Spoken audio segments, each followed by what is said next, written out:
You should be able to flip out that thing. Yeah. Give that a test.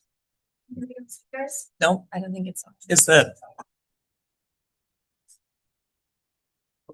There you go. Alrighty. Check. You're on Zoom.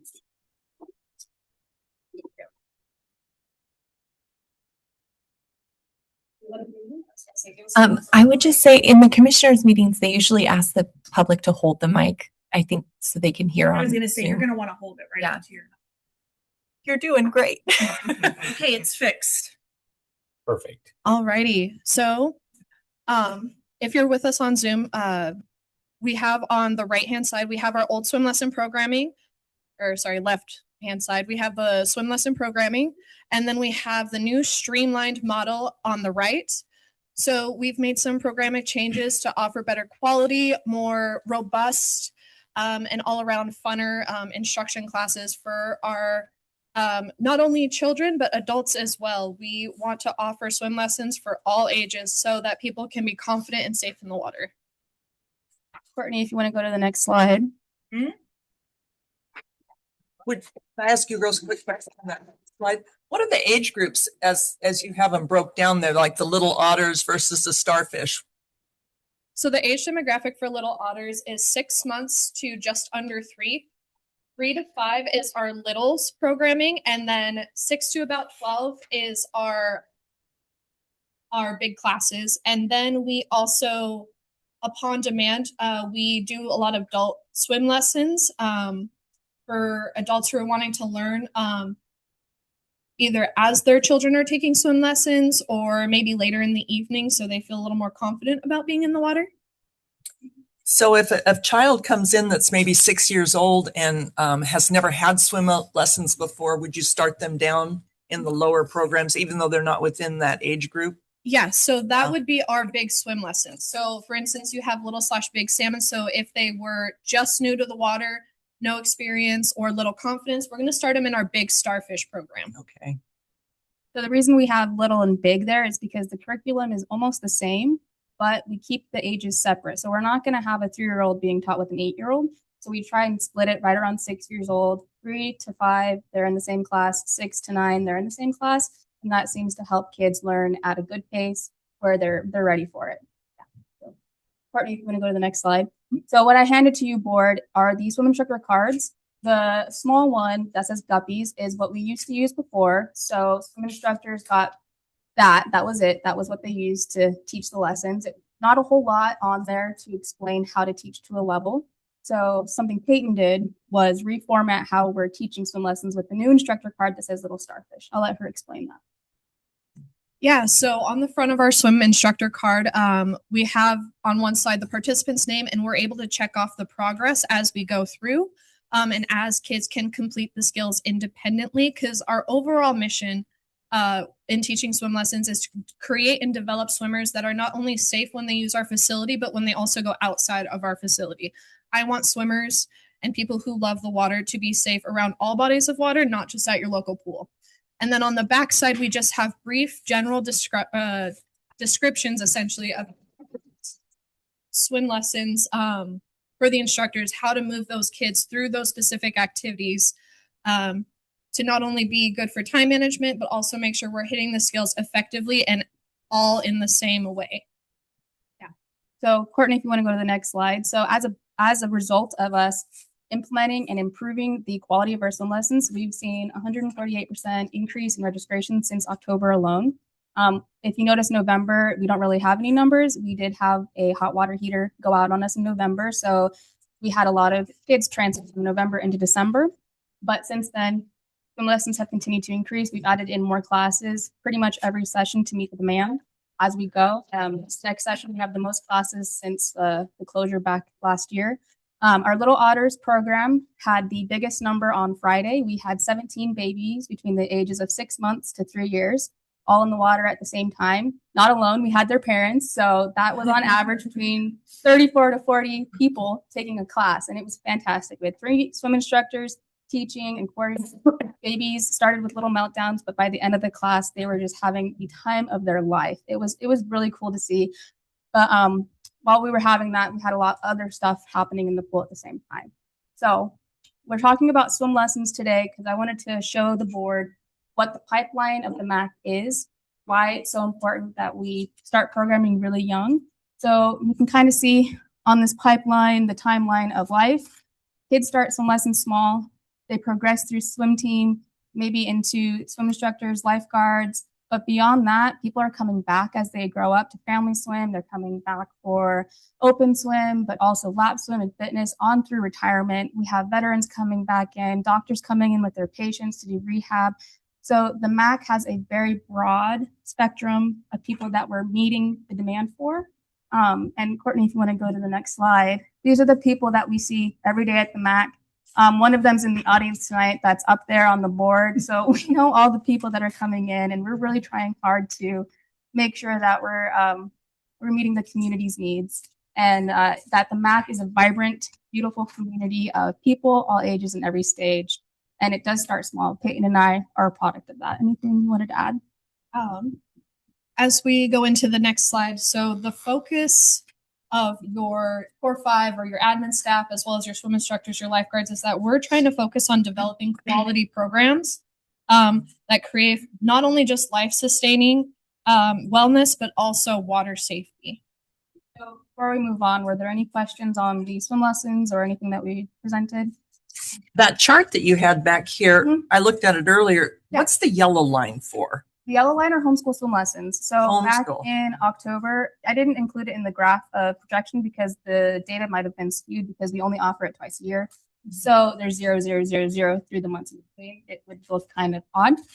So homeschool swim lessons back in October, I think had 7 kids. We now have 17 kids for March in homeschool swim lessons. So that's why So the yellow line That's spikes. where the yellow Right. is. Yeah. No, All right. Thank you. lessons. Yeah. So there's 3 different levels that we're teaching right now with homeschool swim lessons. So those are the little starfish, big starfish, or big salmon, and then sharks is basically the same levels. Yeah. Mhm. I just wanted to ask about the transition from sharks to junior swim team and what that looks like for junior swim team members. Yeah, absolutely. So when we are doing sharks is you have a fundamental understanding of freestyle, which is also known as crawl stroke. Sharks then learns backstroke and then breaststroke, dives, treading water. And then that's where we transition them to junior swim team, where not the only skill that I'm teaching them, but the skill that I teach in junior swim team is butterfly.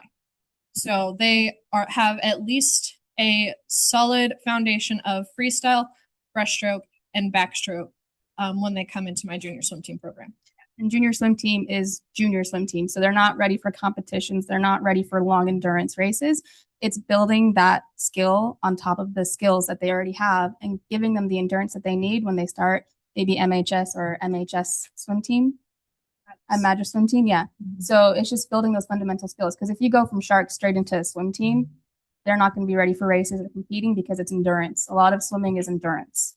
And is it a team environment or it's more like a one-on-one type lesson? So it is like a team environment. So a lot of things that I do is I teach them proper swim etiquette, which means how to circle swim. What does safe swim look like when you're swimming in a lane with multiple people? You know, when we finish backstroke, we need to finish on our back, hand extended, because I don't need swimmers hitting the wall of the pool with their head. What do backstroke flags mean?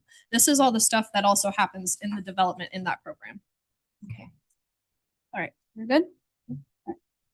So we're going to talk about open pool time. When we present the summer schedule, you're going to see open pool time on the schedule. So we're just going to explain a little bit of what that is.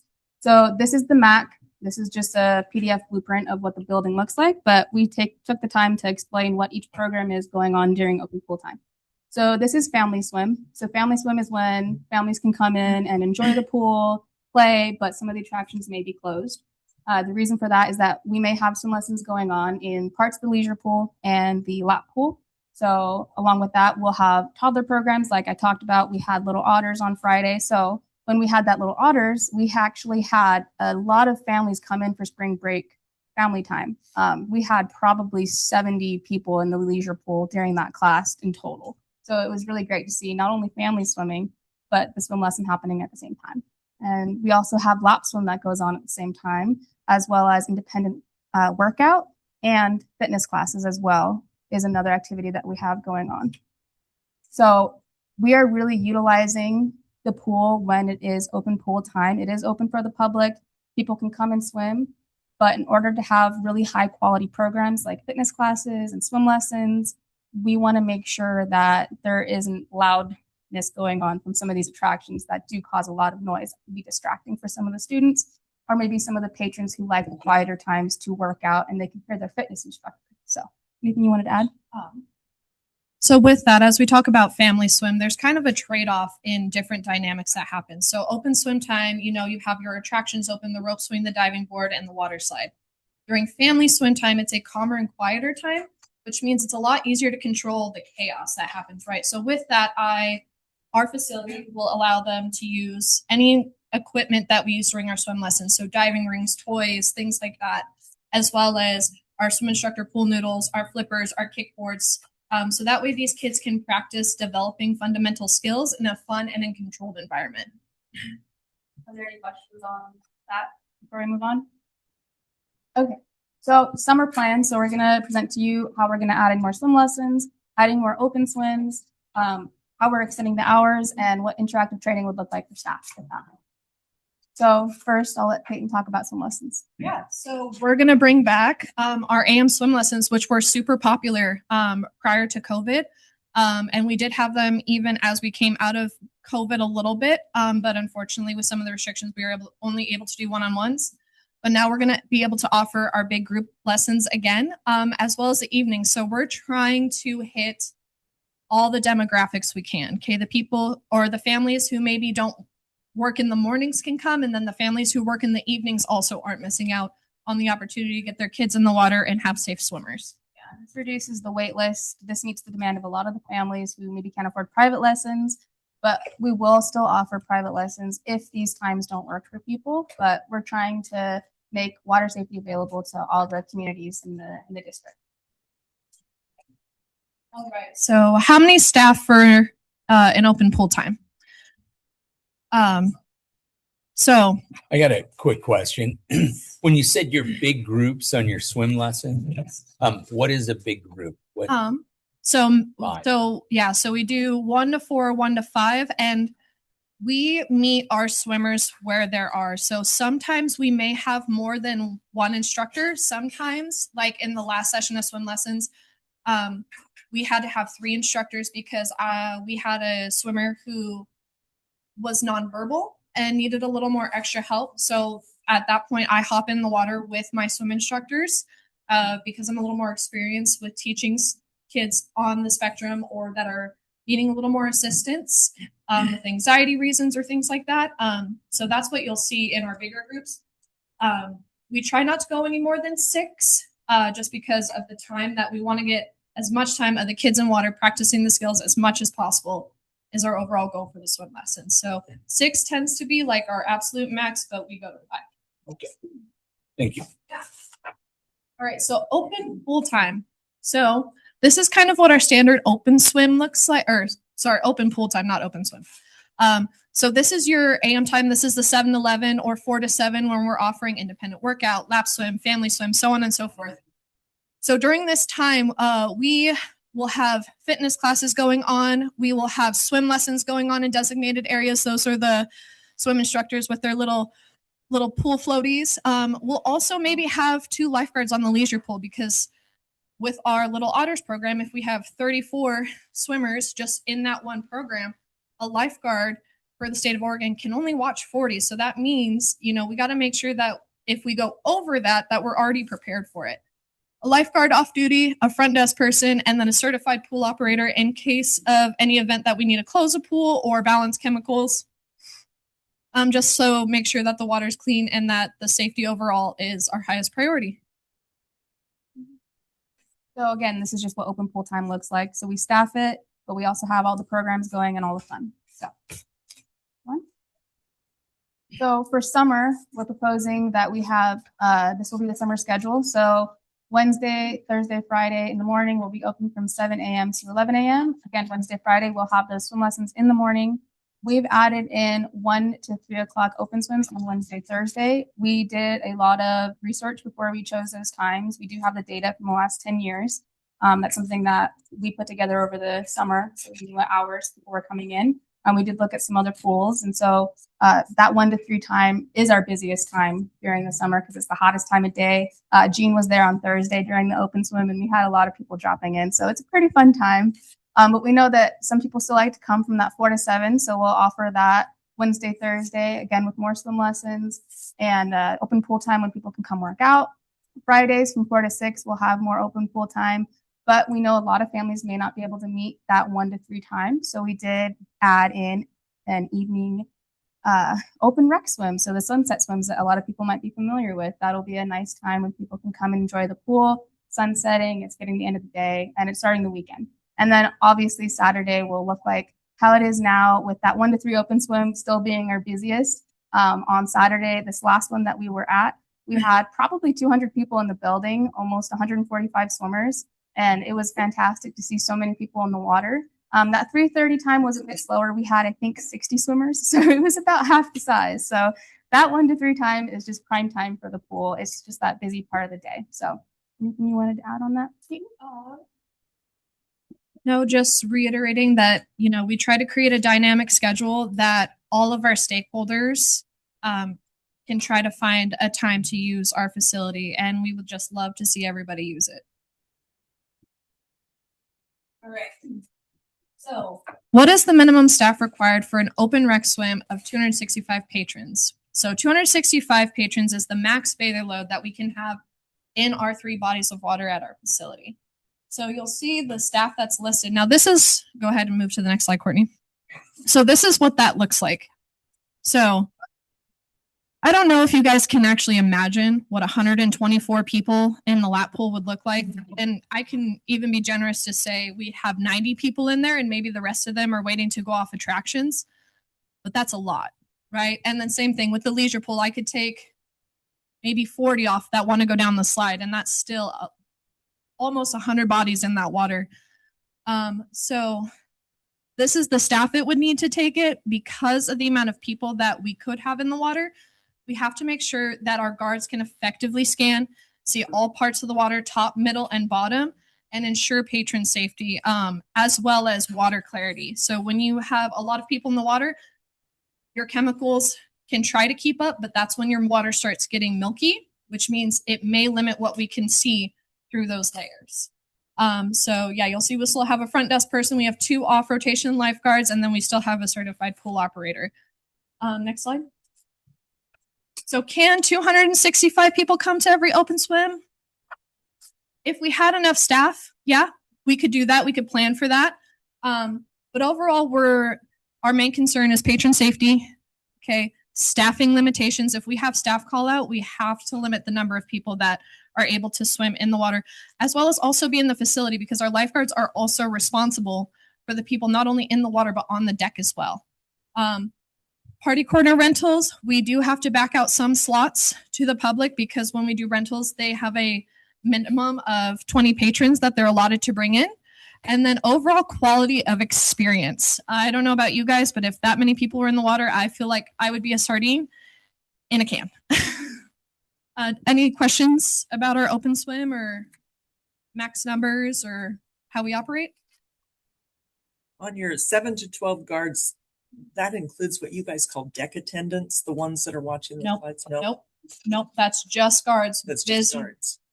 Responsible for surveillance. Yep. Do I have that terminology correct, though? The one that might be up there at the top of the slide is a deck attendant? Sometimes. Yeah, sometimes. We try to make that a lifeguard. Yeah. So the deck attendants now sit at the bottom. More is now our current practice. Just to make sure that we're measuring a kid, because we have to have someone, so we have a dispatcher that sends the person down the slide, ensuring that they're following all the rules as they go down, and then a catcher, just in case whoever goes underwater, they may not stand up, they may get caught in the current, or they may get disoriented coming down the slide, so they may need to do a simple assist to stand the person back up.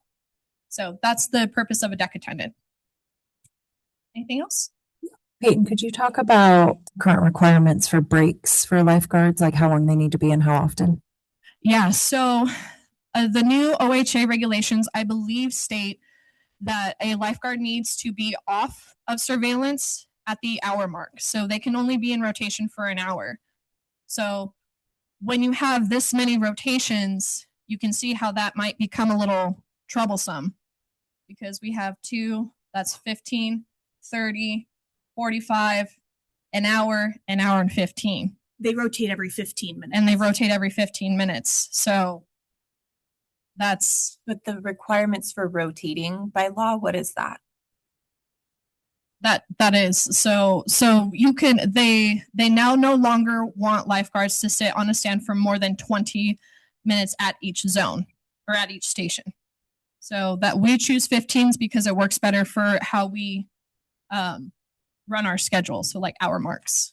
And is that based off of the Oregon state law or another directive that? I believe part of it is best practice, but Courtney, is that also in, I believe that came from the Oregon Health Authority as well. So there's a number of things we look at for that. So American Red Cross best practice is that you don't want anyone on a chair for more than 20, I want to say like 20, 25 minutes. Okay. I believe OHA says 30 in the pool rules. I want to say it's, you don't want them on in one spot scanning for more than 30 minutes. And then in addition to those breaks from scanning, we also have employment law that says that our underage staff get 15-minute breaks every few hours. And so the way that we manage that is for open swims on Saturdays is they get their mandatory breaks on that in between. So between 1 to 3, 3:30, that 3 to 3:30 between open swims is when we do those mandatory breaks. During the day, like this last week, there were a number of times that we were in rotation because we had staff off on breaks because we had so many swimmers, which is a great problem to have. But we do have mandatory breaks and lunches that we have to ensure all of our staff get as well. I will say that we do our best to get our core 5 team breaks and lunches, and we don't always hit that mark because we feel it's more important that our minors get that opportunity. And has that burden eased up with breaking up the open swims to the 2-hour blocks? Yeah, I think it helps a lot having that break in between because you're not trying to cover a break while you have patrons in the water. And I think too, having 2-hour open swim seems to be just perfect. I think on Thursday we had a gentleman in the lobby say, "Man, my kid's ready to get out 20 minutes in," and I thought 2 hours was too short. And he's like, "But no, I think that's perfect." So a lot of the time we'll see people actually start filtering out of the pool after about an hour, and that's just from me sitting at the front and seeing people leave. So that 2-hour mark is perfect, not only for staff but also for the public, because then it allows us to let even more people in at that 3:30 mark, because then we can have a whole new session with all these new people coming in and not have to count how many people are leaving the building as they go and try to let in that same number of people if it were one long 4-hour open swim. So it allows staff breaks, but it also gives the public a chance to come to another swim and get the full 2 hours. And then the other thing that I would love to hear from you girls is if you go forward to, it seems like, I don't know what this next slide is. Yeah, we're going to get that. But I would love to see when you go over that diagram, I would love to know about the different requirements for the different spots, because I know I've heard terminology about like deep water and then the certifications and then the So you're underage thinking of, guards. like where the guards are scanning in each position. Is that what you're saying? Yeah, and what their certification has to be, how many, I think we can walk you through that. Yeah, I'm sorry. I know it's probably really complicated, but I'm sure it's part of your lowdown. So does anybody have any other questions on that last part that we did? Yeah. All right. So This is like our average open swim currently Yeah. with our maximum at 100. Yeah. So this is what that is at. Yep. All righty, guys. I'm on Zoom too, right? Okay, perfect. So, and this is a great question because what a lot of people don't understand about our facility is that we just don't operate as a standard pool. We almost somewhat offer as almost like an aquatic attraction or almost like a water park, if you will. So all of our lifeguards currently are certified to be deep water lifeguards, which means they have to be able to swim down at minimum to 10 feet. In our facility, our deepest part of our pool is 12 feet 6 inches. So they test and they continue to train at that deep end mark. So even though we have shallow water, we always have deep water staff at this point. It just makes it easier. It makes the rotations easier. So essentially, how you guard is that you have something called zones and zone coverages. So depending on how many people we have in the facility may shift how our zones are covered. So for instance, my lap pool, because my stand is so high, has the best coverage overall. Because it can see through things like water glare, it can see all depths of the pool. And then my roving station or my walking patrol station on this side can take half here. And then my lifeguard over here can also go here. Now, if we took off this lifeguard here, this lifeguard can have what's called total zone coverage, which means they're responsible for not only the lap pool, this half, but they would then be responsible for this and the spa. So if we took that lifeguard off and we can pretend that this one isn't here, if we had too many people in this area, this guard can shift and take my beach zone, ensuring that this area is covered. So this person can focus on this part and half of my deep end of my leisure pool. And then this guard over here comes this way and scans this area right here and some parts of the water slide. Then my catching guard at the bottom of the slide, ideally, this is the only zone that they should be responsible for because they're making sure that every patron that uses the slide comes out safely or activates the EAP in the event of an emergency. And then this guard up here is responsible for dispatching all patrons down the water slide safely. Is that guard on the slide or at the bottom? So this one is up at the top, dispatching at the chute. This one is down here upstairs, and sometimes we'll move forward, depending on if it's the patron's first time going down the water slide. Sometimes when adults go down, they're the ones that get a little more disoriented, so they'll walk further in and assist if necessary. Because remember, it's not an age requirement, it's a height restriction, which is 48 inches or 50. But you just said that there was someone that checks the height. Yes. Is that not a guard or? So that is our deck attendant. I thought it was at the bottom. So the deck attendant will sit down here and they will check their height at the bottom of the slide to ensure that they're safe to go on. Okay. And then in terms of certifications, all of the guards are certified the same. The only thing that we manage is that anyone under 15 and under cannot use the AED. We do have 15-year-old lifeguards so that if we do have a situation where we have to use the AED and activate the EAP, we ensure that person, those kids aren't using that particular piece of equipment.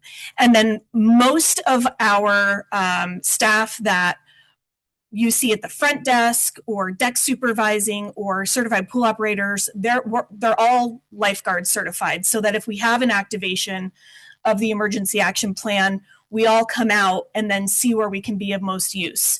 So for example, we did have to call EMS on Saturday. We had an injury on the diving board and it was textbook response. Nyla was deck supervising, did an amazing job managing that. Peyton and Natalie were working on this presentation at the front desk and came out and it was all hands on deck to make sure that things went smoothly.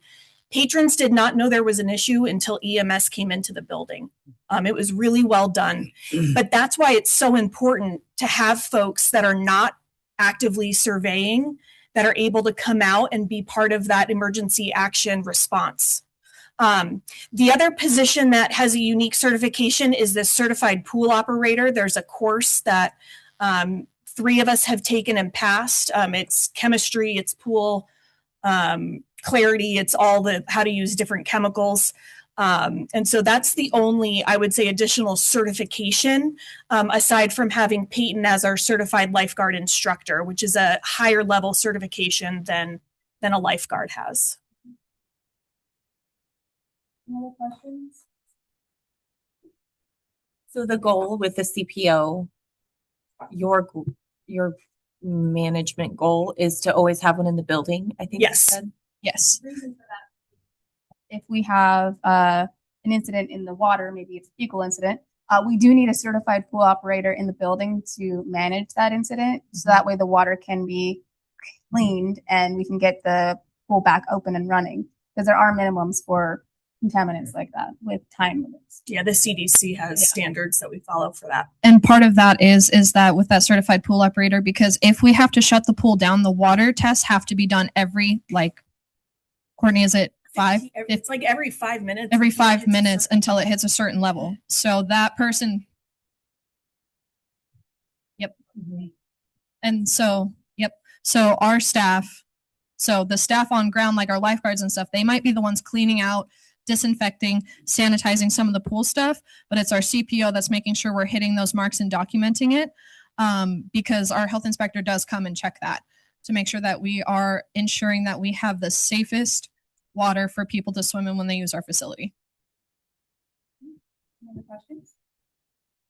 Okay, so we're going to talk a little bit about interactive training during our open pool time and open swim. So it's really important for staff to continue being trained even though they're already working. We need to keep up on Red Cross positions and on swim instructor training, just so that way, again, our programs are high quality. So if maybe a swim is slow, we will be pulling staff to do what we call in-service training for lifeguards or in-service training for swim instructors. So there isn't really a whole lot of downtime when we have staff on hand. We want to make sure that we're utilizing time when they're there so that everyone is taught at the same level as staff, so the quality is the highest. Anything else? Yeah. And this just might not be lifeguard training. We also have started doing swim instructor training just to make sure, again, we're hitting those quality of programs. Everybody knows what's happening. If any changes have happened, or if we've maybe adjusted an emergency action plan that involves swim instructors, that they're brought in on that as well. That's Timmy in the picture that you see Peyton throwing into the water. That's one of our submersible dummies. I think he costs about $1,500, just to give you a sense of the cost of a training aid that we have. He's the smaller dummy. We do have a big dummy called Wilson. And as we do our training, we all have to get both dummies off the bottom of the pool. So it's a lot further than you think when you're swimming down there, but it is incredible to be able to feel like I could save someone 12 and a half feet down. What's the weight? So Timmy probably. Yeah, Wilson can be anywhere between like 100 to 140 pounds, because in Wilson, I can put bricks in him. So I can put up to 4 swimming bricks in him. And then, 10 pounds of dense weight each, and that we pull up to the surface. So we practice with and we practice without. So sometimes, we put the bricks in, sometimes we don't. I just want the kids getting used to going underwater, submerge, rescue someone, and get the tube underneath of them and get them out. Can you do CPR on these? Mm-hmm. Yes. Okay. Right on. So this is just in the future, some of the programs that we maybe have offered and we'd like to bring back. We do more kayak roll nights. I know Peyton's talked about scuba diving, bringing back water polo, floating green night. We've talked about paddleboard stretch with some of our fitness classes. More family swim lessons. We've had talks of doing like parents, kids in the water, because a lot of parents actually don't know how to swim. So we've thought about, incorporating them into a group little family lesson. And then more Spanish programs and maybe more programs with tribes to try and hit all of the communities in our district. So anything you want to add? Courtney, if you want to Slide. So when it comes to adding programs, how do we make these programs a reality? So one way is that we might need more staff to help manage it. 2 is additionally specialized in training, also adding to our emergency action plans. Okay, if we have scuba divers, we've got tanks in the water. Okay, what happens when? So that comes with specialized training. Maintaining a consistent pool schedule. We all know when we have to limit our hours, it hurts all of us. Okay, so having those consistent hours is one of those big things that if we can get there, which is the goal, that we can offer more of these programs that can happen later or after hours or on off times, and then offering programs long enough for it to catch on. So when we talk about offering it long enough, that means we have to kind of upfront some of that cost day at first. So that way, when it becomes popular or people get used to it being there, that's when we start seeing the attendance. That's when we start seeing, Courtney, what's your favorite word? I don't know. It's not making money. It's sustainability. There it is. Sustainability. Sustainability. That's the word. That's the word. Yeah. So as we continue to, develop and implement these high quality programs, we're building the infrastructure to offer these more fun and unique programs. We see it now. Courtney, if you want to go to the next slide, we see it now. The numbers are increasing. People are coming. Family swims, open swims, they're all full. And we are loving it as staff. We're loving seeing so many new faces and memberships increasing. And it's the closure was hard over the summer. We know it was a tough decision, but we're seeing that future that you preserved by making some hard choices. And the MAC is doing amazing. So very commendable to the board for helping make the decisions and keeping the MAC open, because we're able to program and start planning for a really good and bright future with the MAC. And these are real people and it's real lives. So Peyton and I are a product again of the MAC. We grew up swimming there, and we love being a part of building programs and seeing people come in. And it's been a fun journey. So that's it for the presentation. If there are any questions or any closing comments from Peyton. Any questions? I do have a question. I had someone ask me about water polo. What do you guys foresee bringing that back looking like? So for water polo, it is kind of a niche sport, so not everybody has learned it. So the idea is to maybe start off with something like a camp, or just a fun day, maybe inner tube polo for maybe some of our older adults who maybe want to get into it, and then use that to start, because we talk about the feeder programs, right? If we start with a camp that's maybe twice a week for 3 weeks or once a week for 6 weeks, now we're creating that, oh my gosh, I really love this. Okay, well, now let's look at, what does a team look like? Okay, what does it look like for an adult league? Okay, so then we start getting into not only our kids in the water doing water polo, but maybe some of those people who did it long ago and who want to come back to it. So just creating that streamline, that pipeline of a starter program into the main program, and then they go and maybe go into high school water polo. And then our director had informed me a few weeks ago when I asked about this that we don't have the goals anymore, the water polo goals. What's the investment look like for getting new ones? I wouldn't know the cost off the top of my head for new goals for water polo. Yeah. We would have to make a proposal for that, absolutely, and we would present that. More than likely, it was going to be a very big upfront cost. Yeah. But again, these are like long-term future goals. We are seeing small baby steps at many programs, but we don't have the staff currently to be doing a whole lot of new programs. We gotta bring people in, get them trained, get them used to the MAC, and also make the MAC a really fun place to work, so people want to stay in and make programs and make things happen. So baby steps will get us to those really good goals. Yeah, like, we'll be buying goals. So yeah. and to go back into that, there's one thing I want to say is that as we're developing these programs, and everything can always get better, right? Nothing's ever perfect. Okay, nothing's perfect. No one's perfect. So what we want to do is we want to do what we're doing now well. We want to do this so well that it almost, I don't want to say it runs itself, but then a deck supervisor can just step in and take over, and then I can go, or Natalia can go, and we can get the research done. But right now, unfortunately, with the staffing that we have, we're doing the programming, or we're in the program. So it's hard for us to have time to not only be in the programs that we're offering now, but then split our time, develop, research, make a strategy, build a budget, do all these things that make the program happen at the same time. So just as a point of information, a water polo goal is anywhere from $100 to $400. Thank you, Amazon.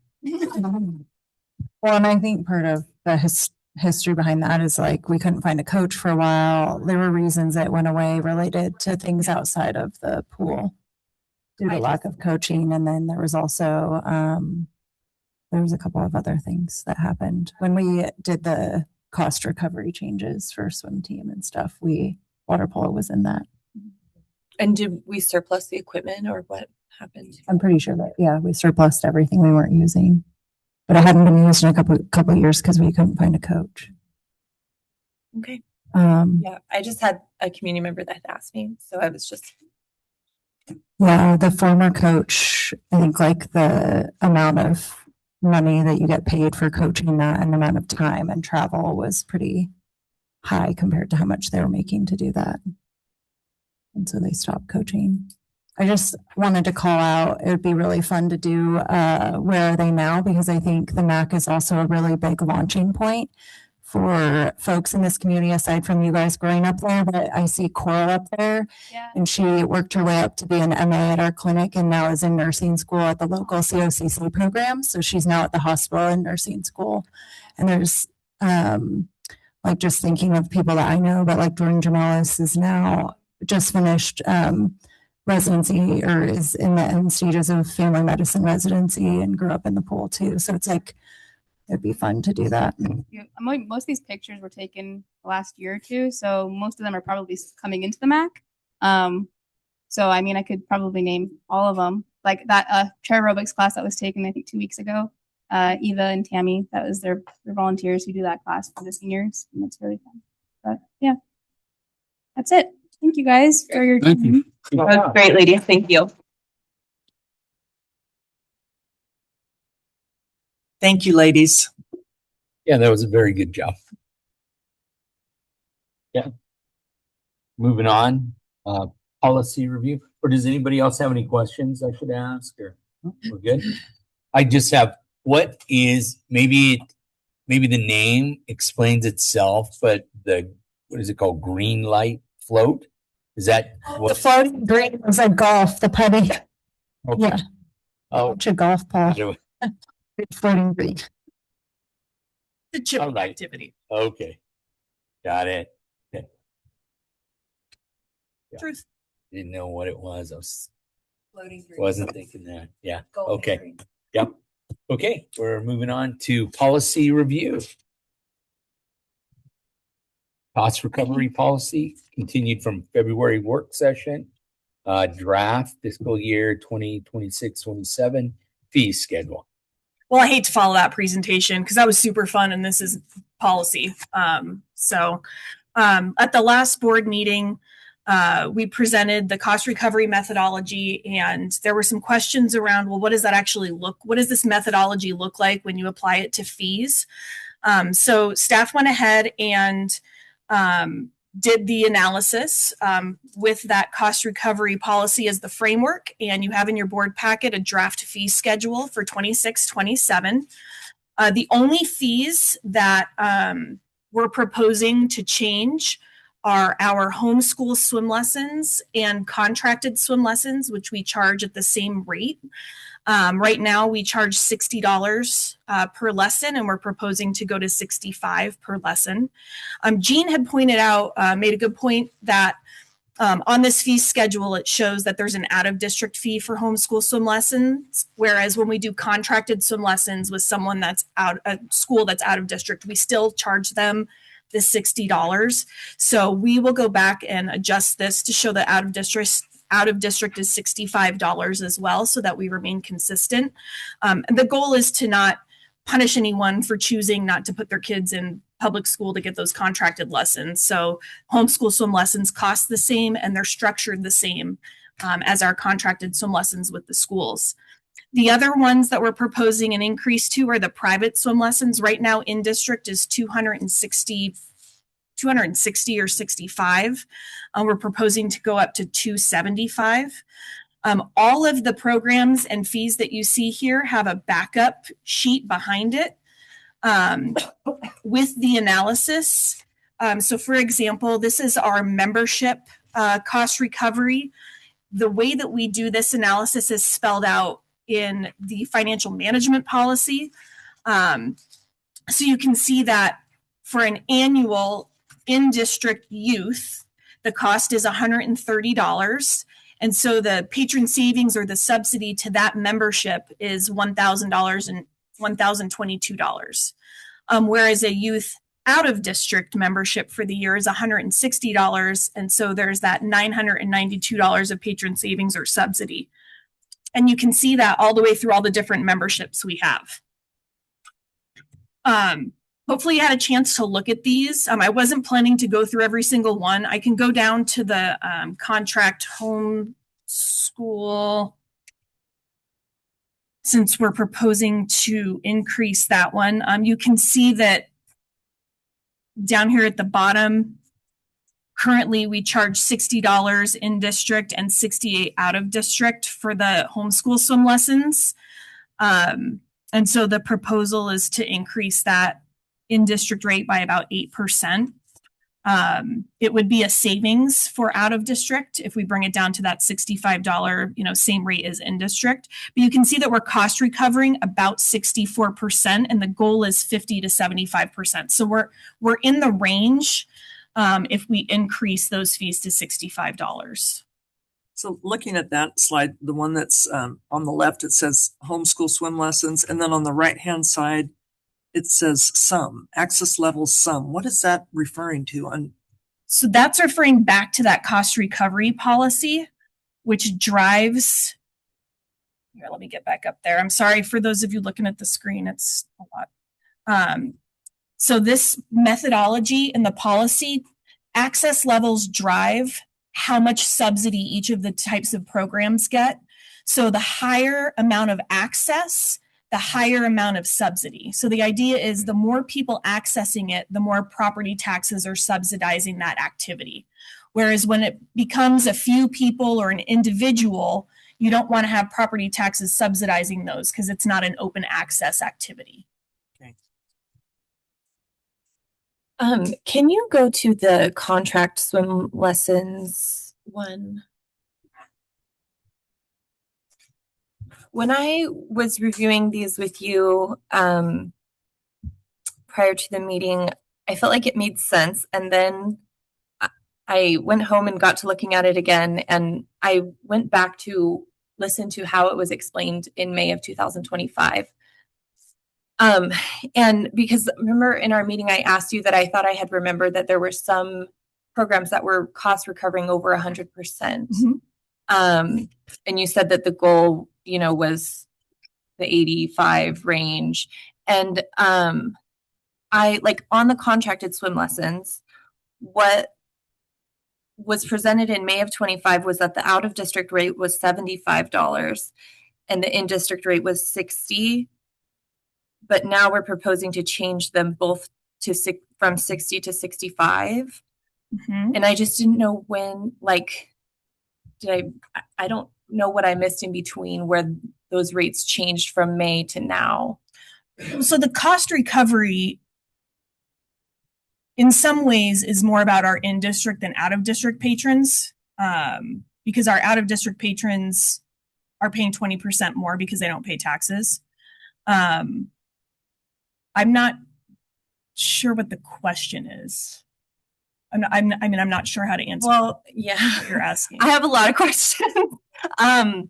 Yeah, because like for the contracted swim lessons back then, what was presented was that the cost recovery was from 126% to 261%. And then I see for this contract swim lesson with the rate going up, the cost recovery is 102%. Mm-hmm. And so when I started comparing, like the contract swim lessons to the open pool time to the private swim lessons, and it doesn't make sense to me how the direct costs calculate between groups and the number of people. Like, I don't. So the direct costs are based on the staff that are in the program. Yeah. More so, and I'm sorry, this one's really pixelated, but like here, the budget for pool chemicals, for instance, was $15,000, and in May it was $20,000, and then the budget for utilities is $195. Now it's $200, but the budget for maintenance back in May was $50,000, and now it's 155. So that would have been for last year's budget. If you're comparing this to last year's, we use different numbers every fiscal year based on what we anticipate the budget to be. So the budgeted numbers are going to change annually because costs go up or down depending on our schedule, what inflation is doing. So if you're trying to compare year over year, the difference is going to be what's anticipated in the budget. So our capital maintenance budget next year is $155,000. Mm-hmm. So that's why it's different from last year. Because it wasn't that much last year. Then there's a higher cost recovery. Yeah, so there's a higher cost. It's going to cost more when you have more capital and maintenance to do. But the calculation behind it is based on a methodology to spread those costs across all the programs equally. I understand that. I don't see that working out in the math in these individual worksheets. I'd be happy to go through all the worksheets and the stuff behind it outside of the board meeting if you'd like to set that. Well, I up think to do it. I mean, I would think that these are questions that members of the public have, and that's in. Okay. Hi. Well, I can see you roll your eyes at me, Courtney. I'm sorry. I have questions about it because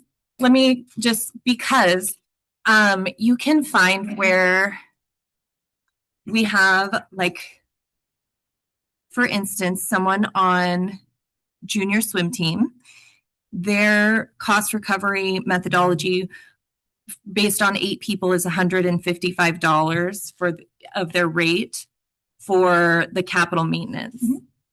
And then when you have a group lesson, it's $155. Mm-hmm. And then when you go over to, they're all $155. right, but so then you have your open swim time they're paying $155. Like, it's not measured down to the person or the number of people. So I don't understand how this is actually helping us cost recover based off of bather load if that number is static throughout all of the calculation. The numbers that change. So maybe the way to address it is to move pool chemicals, utilities, and capital maintenance down under indirect costs. And maybe that resolves the question, because those costs don't change depending on the program. They're there whether that program is happening or not. And so that's the cost.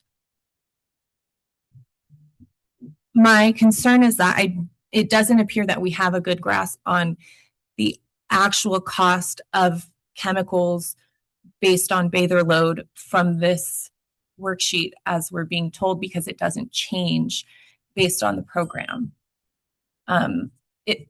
And I don't have access to your spreadsheet, so I can't tell what calculations you have in there.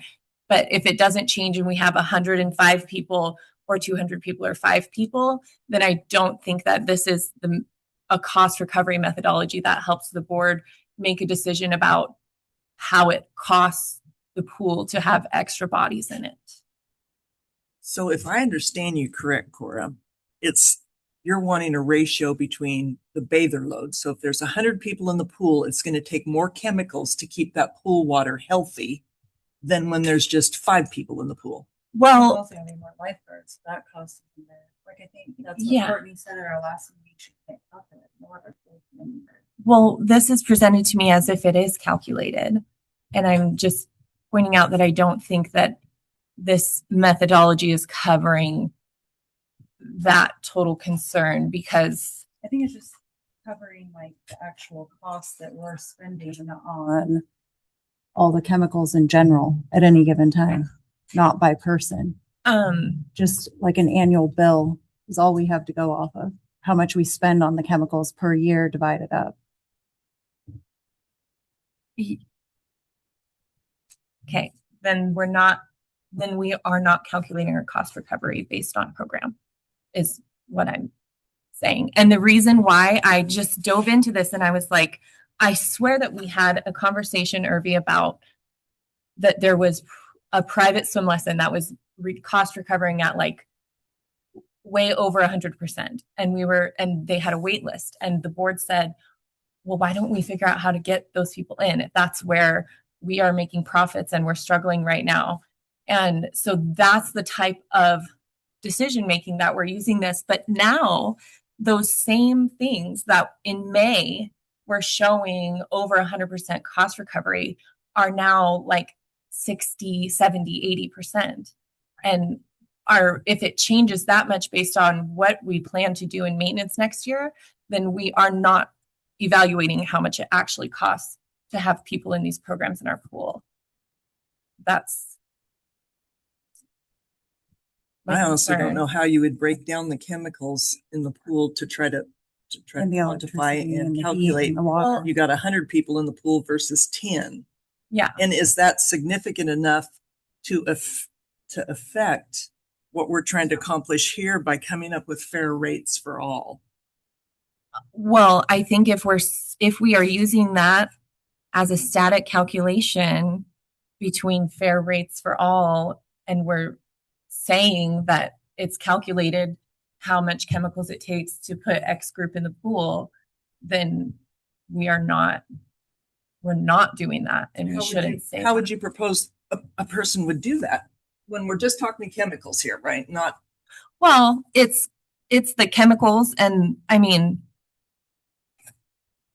Are you saying to get rid of the cost recovery entirely and just pick whatever we want to no, charge? I'm saying find a way to make the cost recovery accurate. You'd have to hire like an energy engineer to calculate all of those things, like how much actual chemicals are used in the pool based on how much we're going through, the energy efficiency of like the heaters, coolers, pumps, all of that. If the accuracy of the cost recovery is a concern of a majority of the board, there are consultants that do this. We did this without a consultant because we wanted to save the district money. If this is not meeting the needs of a majority of the people on our board, then we can certainly go out and look do a request for proposals and hire someone to come and do a cost recovery methodology for us.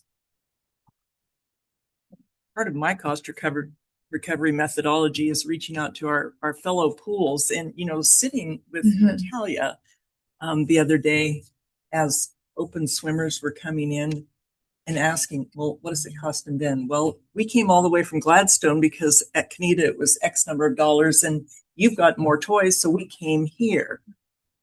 So do you have a thought on how you would quantify that to bring those chemicals and everything down to the nitpick to come up with a better plan? My thought is that we should not say that we're making decisions based off of those things when it doesn't correlate from May of last year to now, to cost recover something from 125% cost recovery.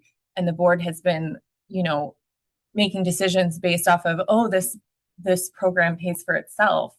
And then I don't think you can never fully recover switch of off of any program. Right. Well, so then we shouldn't use this as a decision-making tool then, because I don't think that it's accurate. It's one of the tools in the basket. Reach out to our fellow districts, fellow pools, and what does it cost for kids to come to swim lessons here? Are they going to go to Redmond, or are they going to go to Plainville during the summer to their swim lessons?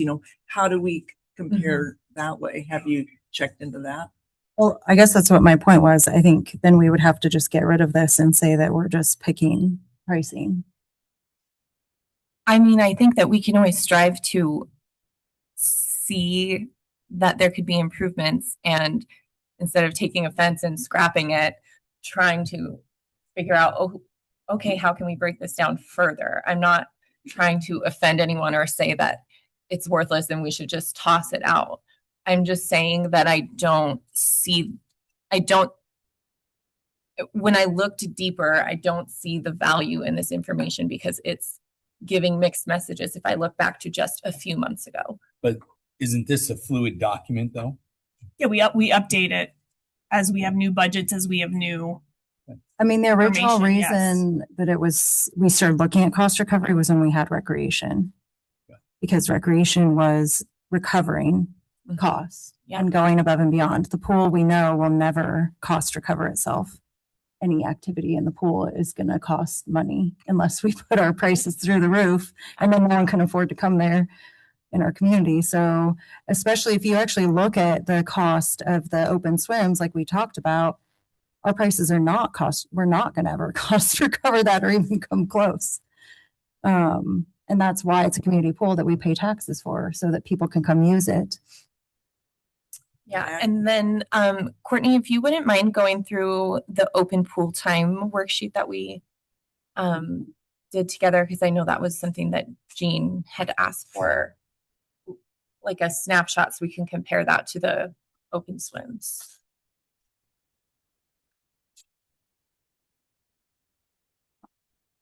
Yeah, so trying to quantify open pool time is challenging because most of the folks that are using the pool at that time are members. And so came up with some assumptions around fees, how many are on the Medicare third-party memberships, which is about $4 a drop-in, how many are on a monthly versus an annual versus just dropping in to swim. Came up with an average number of participants, and then the cost of, all the staffing, and then those other direct costs and indirect costs. And it turns out that it's actually one of our higher cost recovery programs. And that's just because of the how much memberships are contributing. I did have one question about this though, because when we were building this worksheet, I thought we built it around 35 people an hour. Yeah, and this one says 103. Yeah, I'm not sure. I don't know how the calculation is, how that is affecting the 89% cost recovery. What it's doing is it's making the cost recovery lower than it would otherwise be, because the average number of participants drives the indirect costs. So when we lower the average number of participants, it's going to lower those indirect costs. And the membership fees in relation from 105 or 103 to 35 people. I can't think of what the calculations are behind the membership. I can't remember what. Oh, I think you put them in here. 60% Medicare, third-party memberships, 20% monthly memberships, 15% annual, and 5% drop-in. And when we made that, you said it was based off of a typical hour in the morning of 35 people. Yeah, I was thinking it was. This is 103. Yeah, I think the number that you see up in that green box is different than the number that we used under revenues. I'm pretty sure we used 35, but I'll need to go back. I do have it printed and it's the same, but I didn't notice until I got home that it was 103, just because we talked about 35 so many times.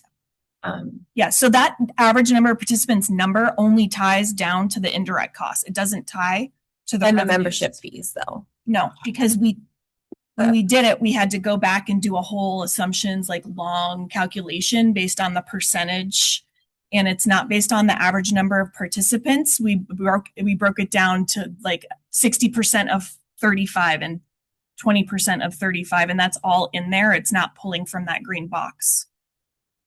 Okay, I'd like to see that.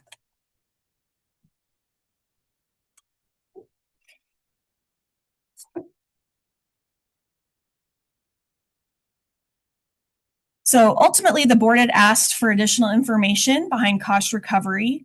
All that information is in your packet and the draft fee schedule based on that analysis. Connected to that is the next item on the agenda, which is the financial management policy. So I'm going to jump us down to that because there are some updates that staff is recommending to this policy. So Natalie and I went through this with a fine-tooth comb and found some things that needed to be updated. For example, it just said military instead of military veteran in terms of defining who gets that 20% discount. So we would propose to add that. We've changed how we do party rentals a little bit. And so we wanted to make sure that we were clear about what a party corner rental includes, which is the reservation of designated party areas that allows food and drink. We now have the ability to make those reservations online without having to interact with a human. So within 48 hours of the rental, we took off because there are different ways now that folks can register. Continuing down.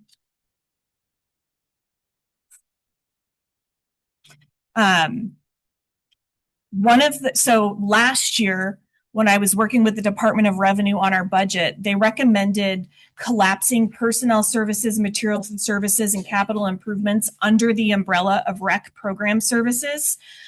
When the Department of Revenue took a look at our budget again this year, they said, no, actually, that's not the way you should do it. You need to go back to doing it personnel services, materials and services, capital improvements as their own categories.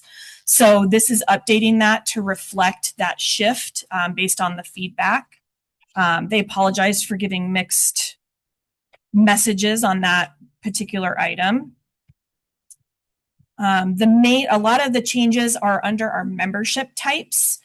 So our annual memberships are now available anytime during the year, and they're good for 365 days from the date of purchase. We had moved away from that because of not being able to track it on our balance sheet, but we've got tighter internal controls and monthly processes now that reconcile all of that. And so that's no longer a concern. Youth annual memberships have to reside under a head of household with an active membership. It doesn't matter what kind of membership it has. They could have a punch card. They could have any type of membership. We do have a note in one of our agreements that under some folks that are under 14 can have their own membership without a parent. And so this just recognizes that unless it's otherwise noted in a partnership agreement, this is how we do that. Monthly memberships commence on the first of the month, but people can buy them all through the month.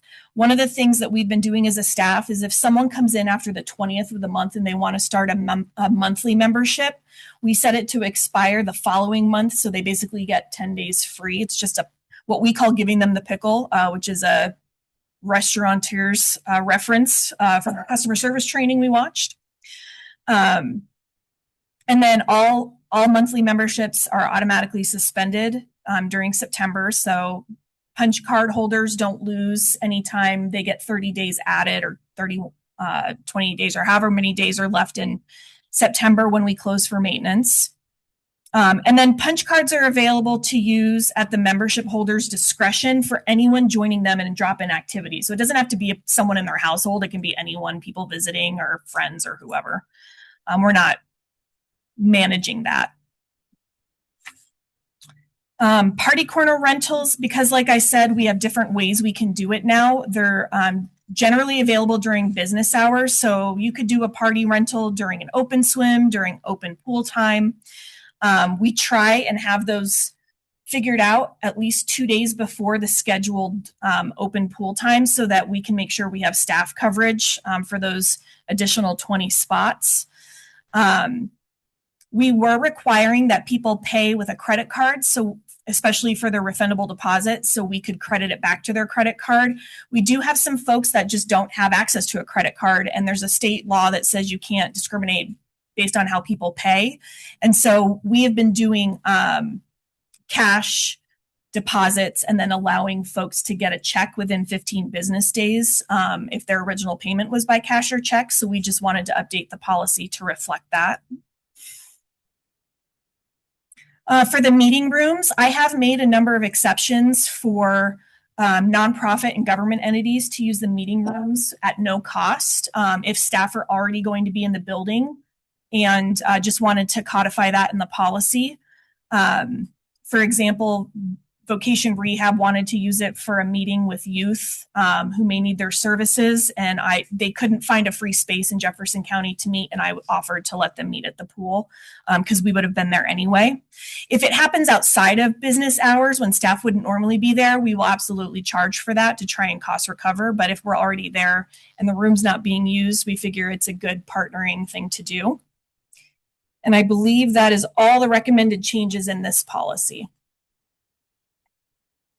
This policy is not on your agenda for the business meeting for approval because it's a big one and wanted to let you all have time to absorb some of those recommended changes and also look at it and see if you have any other changes as well.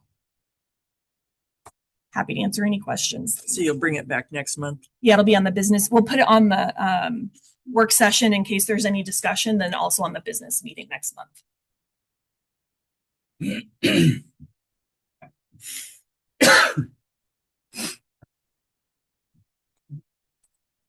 So we're on number 4, budget preparation that we're at, or Yeah, if we're ready to. we're ready?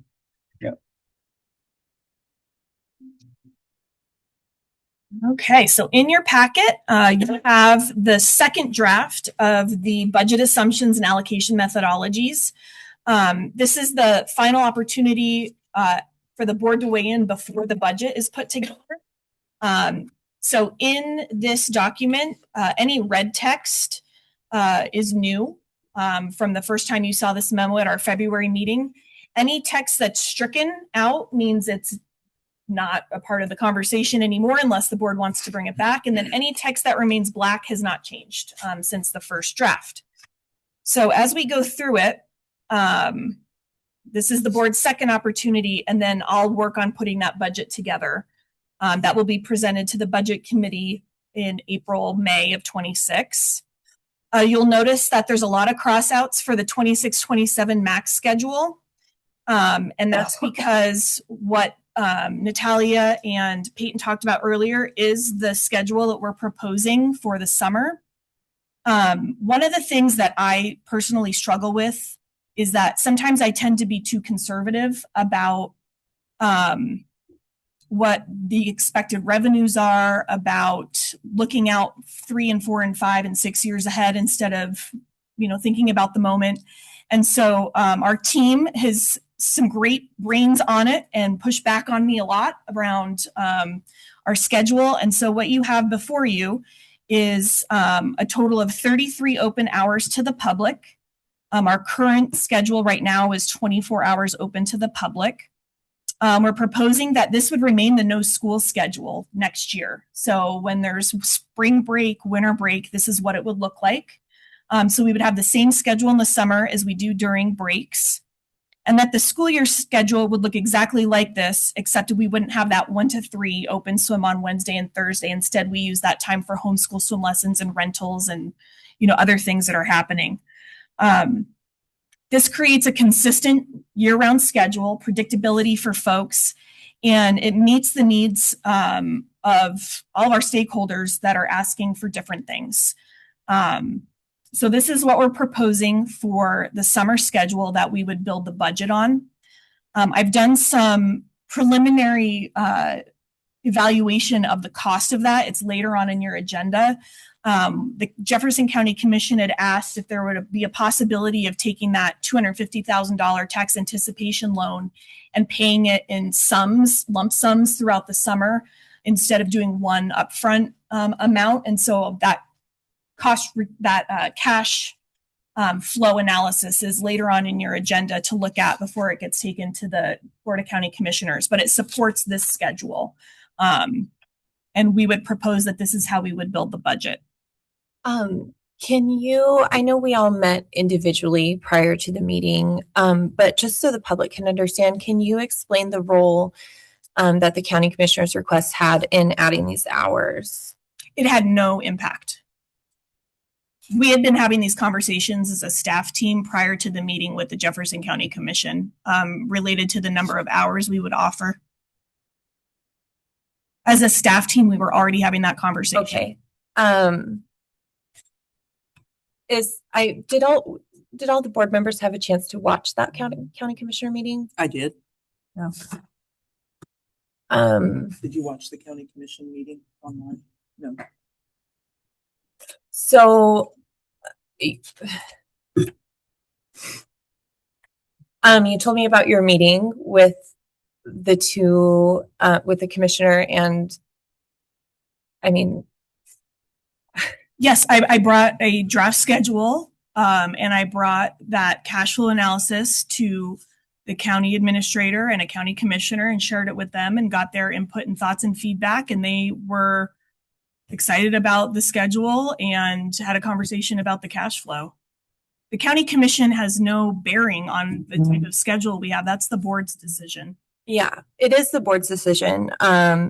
And what you said to me was that the county commission wanted to ensure that the board felt comfortable with the schedule before they move forward with financing the loan.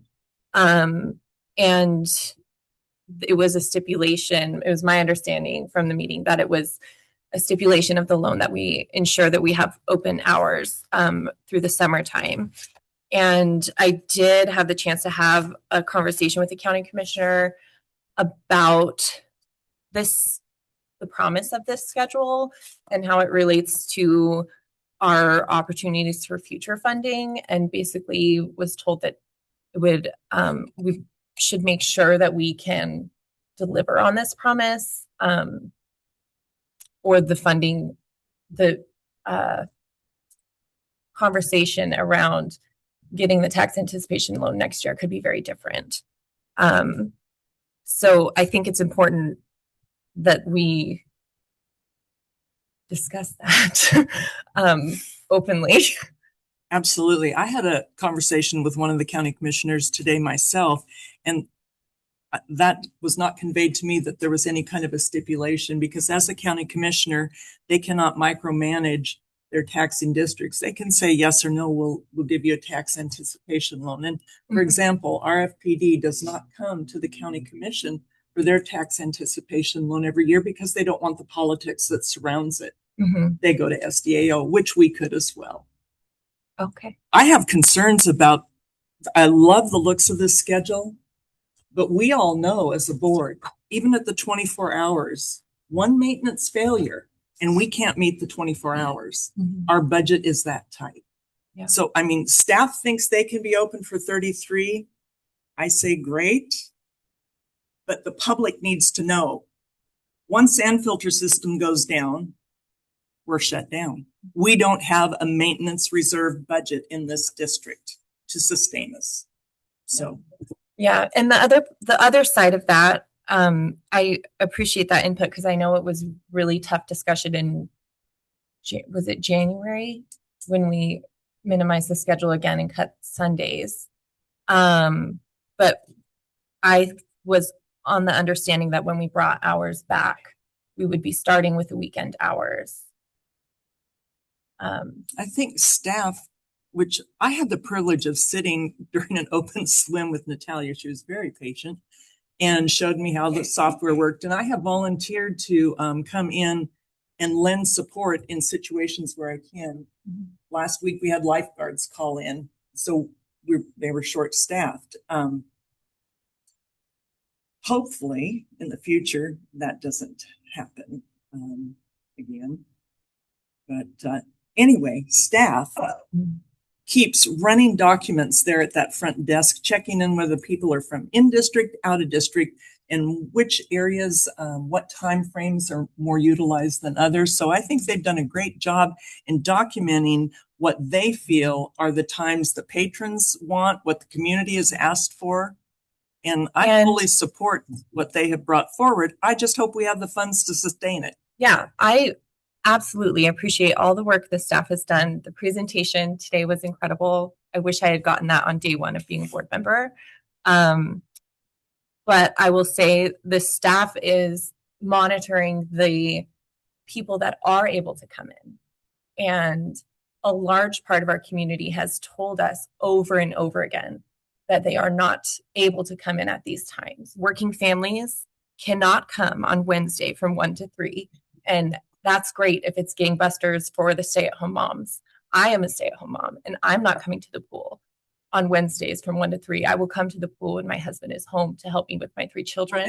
Isn't that why we added these evening times, Cora? One evening time. Going back, Well, till 7. Going back. But that's not, but that is not an open swim time. And so I would love to see this schedule reworked based off of the community's input, not the staff's input, which I value the staff's input. I do. But the community is not able to come. There is a vast majority of our constituents who want to come in. At what time? On weekends and evenings. Well, we're open from 4 to 7, open pool time. If we are going to staff an open swim, which people have asked for 5 years, Oh, wait a We're minute. gonna staff an open Are swim. you Why talking would we about the not? rec- Are you talking about when the toys are open? Yes, I'm talking about 1 to Oh. 3 on Wednesday and Thursday. I would love to see, Where are you gonna put Wednesday- the swim team practice? well, Cause that's right where the you know, rope swing someone and the made a diving great board. are. comment. They said, if I were a swim team parent, I would probably want to come in at that time because I'm working. But yeah, same for an open swim I family, a rec swim family. I really don't think we can please Everyone everybody. at the same I time. don't think we're And trying I with think- this schedule. No matter what schedule we come up with, there's going to be people that aren't happy. Yeah. So If no we matter are what going we to do, staff two, I mean, I love Friday evenings. That's beautiful. If we're going to staff 2 extra open swims, I would like to see Wednesday move to Sunday or Thursday and Wednesday move to the evening, So would you the clarify same for as me, Friday. open swims, Cora? The rec Whether it's swim. rec swim. Sorry. Okay, that's Yes. what you're, because we The- are open. Well, yes, but the So people you're- who want to come in and pay full admission, $8 a head, they You're want to focused come on in rec. evenings and weekends. Toys. You Well, want that's what we're toys. adding. Primarily, that's what this is adding to the schedule. And you don't think the community wants that through the summer, having those open rec swims in the afternoons? I do not know we have state laws that 14 and under have to have an adult in the building, Uh-huh. right? And is it 8 or 6 for having to have a parent in the water? 8. So, I mean, those kids have to have parents. They can't come by themselves anymore. They Yeah. used to. Well, Or they a can't drive babysitter. either. Somebody's got to take them up there. An older sibling. you know, But your thought is you want the rec swims in the evenings during the summer rather than in the middle of the day because you Yes. feel that's what the community wants? Yes, I feel Yeah. that's what the Yeah. community has said over and over. And Hmm. and if not, I understand I understand the burden on staff that this split schedule would have. And Courtney and I had that conversation of if someone closes the pool, you know, at 9 p.m. and then they have to be back to open it at 7. I understand that. And so I would say that maybe we take one of those weekdays and turn it into a Sunday. But then the other part is, you know, we are a rec district. We're a pool. We're here for recreation. Recreation time doesn't happen when 90% of the population is at work working to pay the taxes that pay for their pool. And then the other thing is when I go back to our consulting plan, was it BTS Consulting? They also recommended doing a split schedule of a morning block and then an afternoon block. So I understand that there would be management so challenges, but I think that is our duty. I mean, we're a rec district. We need to recreate. we were open Sundays in the past, correct? Correct. Okay. How was it financially? It was not one of the higher attended days. That's why we're recommending the schedule. As Natalia noted, we have 10 years of data going back well beyond any of us being in these staff positions that tell us that 1 to 3 time is prime pool time. And the same has been said by Redmond staff and by Prineville staff as we talked through our schedules when they were at the building 2 weeks ago. So these through our data, these are the prime times that we yes, should be open. in the summer, yes. Yeah. Courtney, what time is the actual swim team practice in the evening? Is it 4 to 5? They generally practice sometime between 4 and 5:30. Yeah. So for the 5:30 to 7, couldn't that pool be used for like the rope swing and the diving board potentially? Generally, it's used for lap swim, independent workout, other activities. Or just, I don't know how well utilized it is for lap swim in the evening, but just thinking about like opening even one half to have a rope swing or something added to the open pool time for that last hour and a half when there's not swim team in the pool But to we make it more fun opportunities. I mean, we could potentially. That do is on a evening hours. Thursday. It's after work hour. We can't do that on Wednesday or Friday because of swim lessons. I mean, it's possible we could do it on a Thursday. That means we're calling more staff to come in for an hour and a half. And that's tricky because they want more hours than that. So that creates some challenges operationally. Or is there a way to shift it to like 4:30 to 7:30 to get further into the evening? I mean, then we have a different, so Or part of shift it like too is 2 to being 4. consistent. So if we're not open for same time blocks and same things, it's confusing to people, which is what we hear when we have phone calls from folks. So the proposal you have in front of you is for consistency's sake. So if we change one, we really would recommend that we change all of them so that it remains consistent each day. I mean, honestly, like the parking lot, the most full it is like in the morning and the afternoon. Like you can see it, it's packed. Like every Those are our parking busy spot lately times. have been full all day. And in the evening, it's definitely less, at least cars there. And think back this last week that we just had these open rec swims in the afternoon from 1 to 3 that were well attended. Kids are out of school, right? It's spring break. What Same happens with the in summer. June and July and August? Kids are out of school. Out of school. That's right. I am sorry. If as board members, and many of you have been on the board for a long time, if you do not believe that you have heard over and over again from the community that they want evening and weekend open rec swim over and over and over again, the next request that I've heard We don't is argue that. to start. We just can't accommodate all of the Why things. can we not accommodate by moving the 1 to 3 where a limited amount of people can come? And It's not limited down. though. That's like over 100 people are coming. And there's other activities in the summer. It's not just this that we have to compete with. We have baseball, we got flag football, we have all these other activities. And we're adding a nighttime swim, which we haven't ever had on a Friday night in the last I 9 think we years. need to stay The consistent. pool used in to the be summer. open until 9:30 p.m. every single night. We all remember sunset swims. It used to be full, like Peyton said, sardines, and people loved it. And I think that's what people want to get back. And so if it costs us the same amount to staff a rec swim from 1 to 3 on Wednesday and 1 to 3 on Thursday, why not staff it from 6:30 to 8:30 like we are on Friday? Just move it down to the evening. You're not going to get 160 Because the people data in. shows that people don't come in the evenings in the middle of the week. how we It shows end up they in- come during the day. At every pool we talk to in Central Oregon. Courtney, when I asked you for the data to back this up in our one-on-one meeting, you told me that it would be too labor intensive for staff to get that data. To put it together in a way that can be consumed by anyone other than us looking at spreadsheets and Okay. hundreds and thousands of, if the So board, if staff is going if the off- majority of the board would like that information, we can put it together for the board before the next meeting. We're happy to do that. staff is going off of the request of people that are able to come into the pool. Yet the board has heard over and over again that there is a large majority of the public that is not being served by the current hours. I'm only one person. Courtney reminded me of that when I first said this to the schedule. She said that this was based off of 30 years of aquatic experience, and I don't have to like it. So that is fine if the board doesn't want to, but I think when we cut the hours in January, we said that we would bring back Sundays first. We said those requests for evenings and weekends and early mornings would be our priority. And instead we have what looks like staff convenience from 1 to 3 p.m.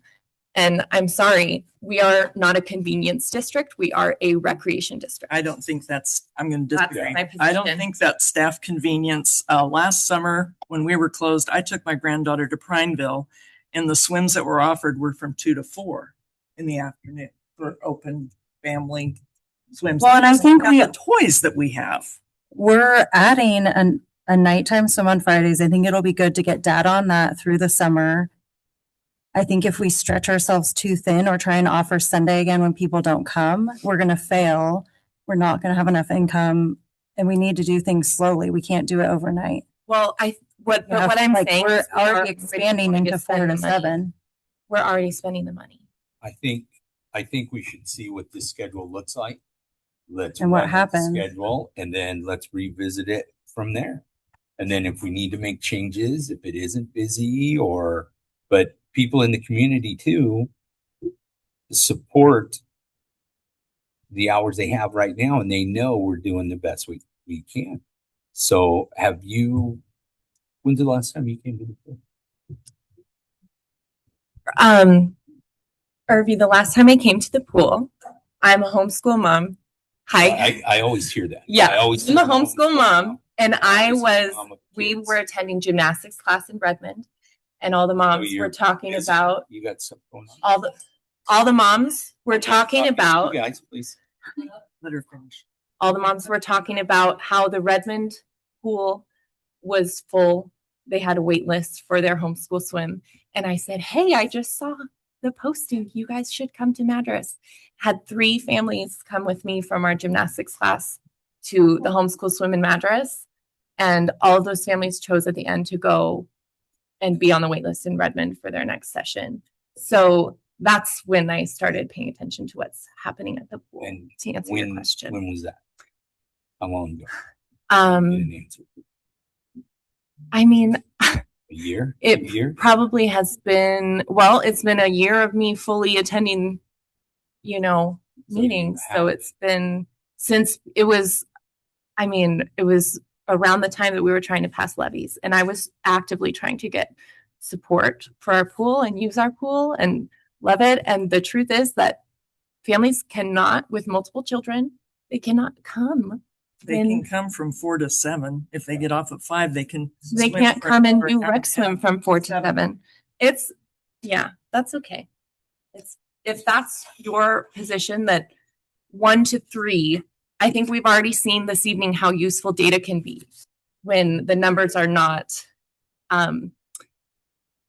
presented in a way that is skewing a decision. So I saw firsthand last week how highly attended 1 to 3 was when kids are out of school. 1 to 3 was packed. That's great. Kids are out of school. I think this would be a good session for the summer.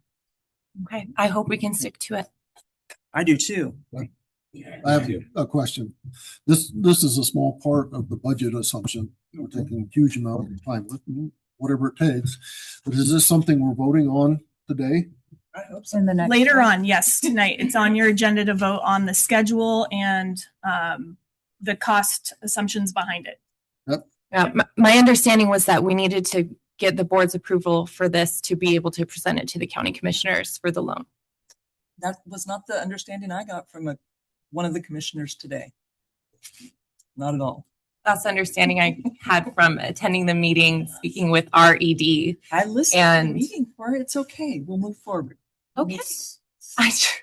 That's what RED told me, but that actually brings up another point that maybe it would be really helpful if we didn't have these one-on-one meetings prior to the information being presented to the full board, so that we can ask our questions all together and be all presented the same information, and be able to have these discussions as a board instead of everyone showing up having already been talked into one thing, because this is not the board making a decision and weighing our ideas. This is the board accepting a staff proposal with, you like it or not, is what I was told.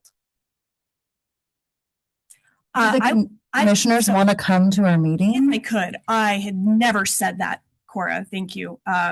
The point of the one-on-one meetings is for staff to get a sense of each board member's feelings so that if any changes need to be made before the meeting, they can be made. The board is collectively a majority. And no decisions are made at one-on-one conversations with the executive director. It's merely an opportunity to get more information so we don't spend 6 hours in a board meeting going through details that can be discussed ahead of time. Which would be a great leverage of our time to do that all together in a work session, probably. So you only have to present it one time. Okay. I think it's time to move on. Thank you. So the next page, when we look at our general fund revenues, I did update our property tax revenues to reflect what came in through February 28th, 2026. So you can see our year-over-year change is about 4%. We talked about the fees and what we're proposing the fee changes would be. I did codify into this budget assumptions memo that we would reduce our locker rentals to $50 per year so that they're aligned to our towel rentals. And then I added that we are working with a regional grant writer that has identified multiple opportunities for us to pursue as it relates to energy savings, capital improvements, and other important priorities that we've discussed over the last, few years with our capital maintenance needs. At our last work session, the board asked for staff to do a financial analysis of cost of living adjustments and what that would mean. I added in February's CPI, which was 2.7, and the cost of the different options for cost of living adjustments and merit increases is included in the memo. So I would love a sense from the board how you would like the budget put together. Right now, we have 22 active staff members. And if we did a 1% COLA, the annual cost of that is $3,871. A 2% COLA would be $7,742 increase over the year. No cost of living adjustment with up to 2% merit earned. And this just impacts the four staff members who are full-time, part-time regulars. That would be about $1,500 for the year. If we did a 1% COLA with up to 2% merit, that's $6,851. And then a 2% COLA with up to 2% would be a $12,668 impact. So those are the different impacts. And I would love some direction from the board on how you would like me to build the budget. I would think a 2% COLA. There hasn't been one in years, correct? I think the last one was 2 years ago. Any other discussion? What is the merit raise looks like? I mean, We haven't given that. do we have the money in the budget for the? No. That's what we're building right now. As I'm looking at the budget, I would not recommend anything more than $6,800. So I think the highest you would want to go is 1% COLA with 2% merit if you're going to do both of those things. Can I ask a question? I thought I read, I may have this mixed up in the staff handbook, that if we get a new certification, then they earn a 2%. They do get yes. Have those been given, or has that been frozen? No, those have been given as people earn those, and it's a 1%. Oh, it's 1%. Okay. A 1% merit? It's not a merit, it's a certification acknowledgement, essentially. So we're rewarding staff who get certifications that, like, for example, we have a couple deck attendants that got first aid certified. So they went from $14 an hour to $14 and 30 something cents or whatever that, because that benefits us if they're able to participate in first aid responses. Can you give us an idea among the core 5? Has that been something that's been awarded in the, Not in the last 2 years. Okay. No, we haven't done any merits in the last 2 years. And this is just for staff, correct? So the cost of living adjustment applies to all staff members. The merit applies to the 4 full-time, part-time staff. Does not include the executive director. That's done through the contract process.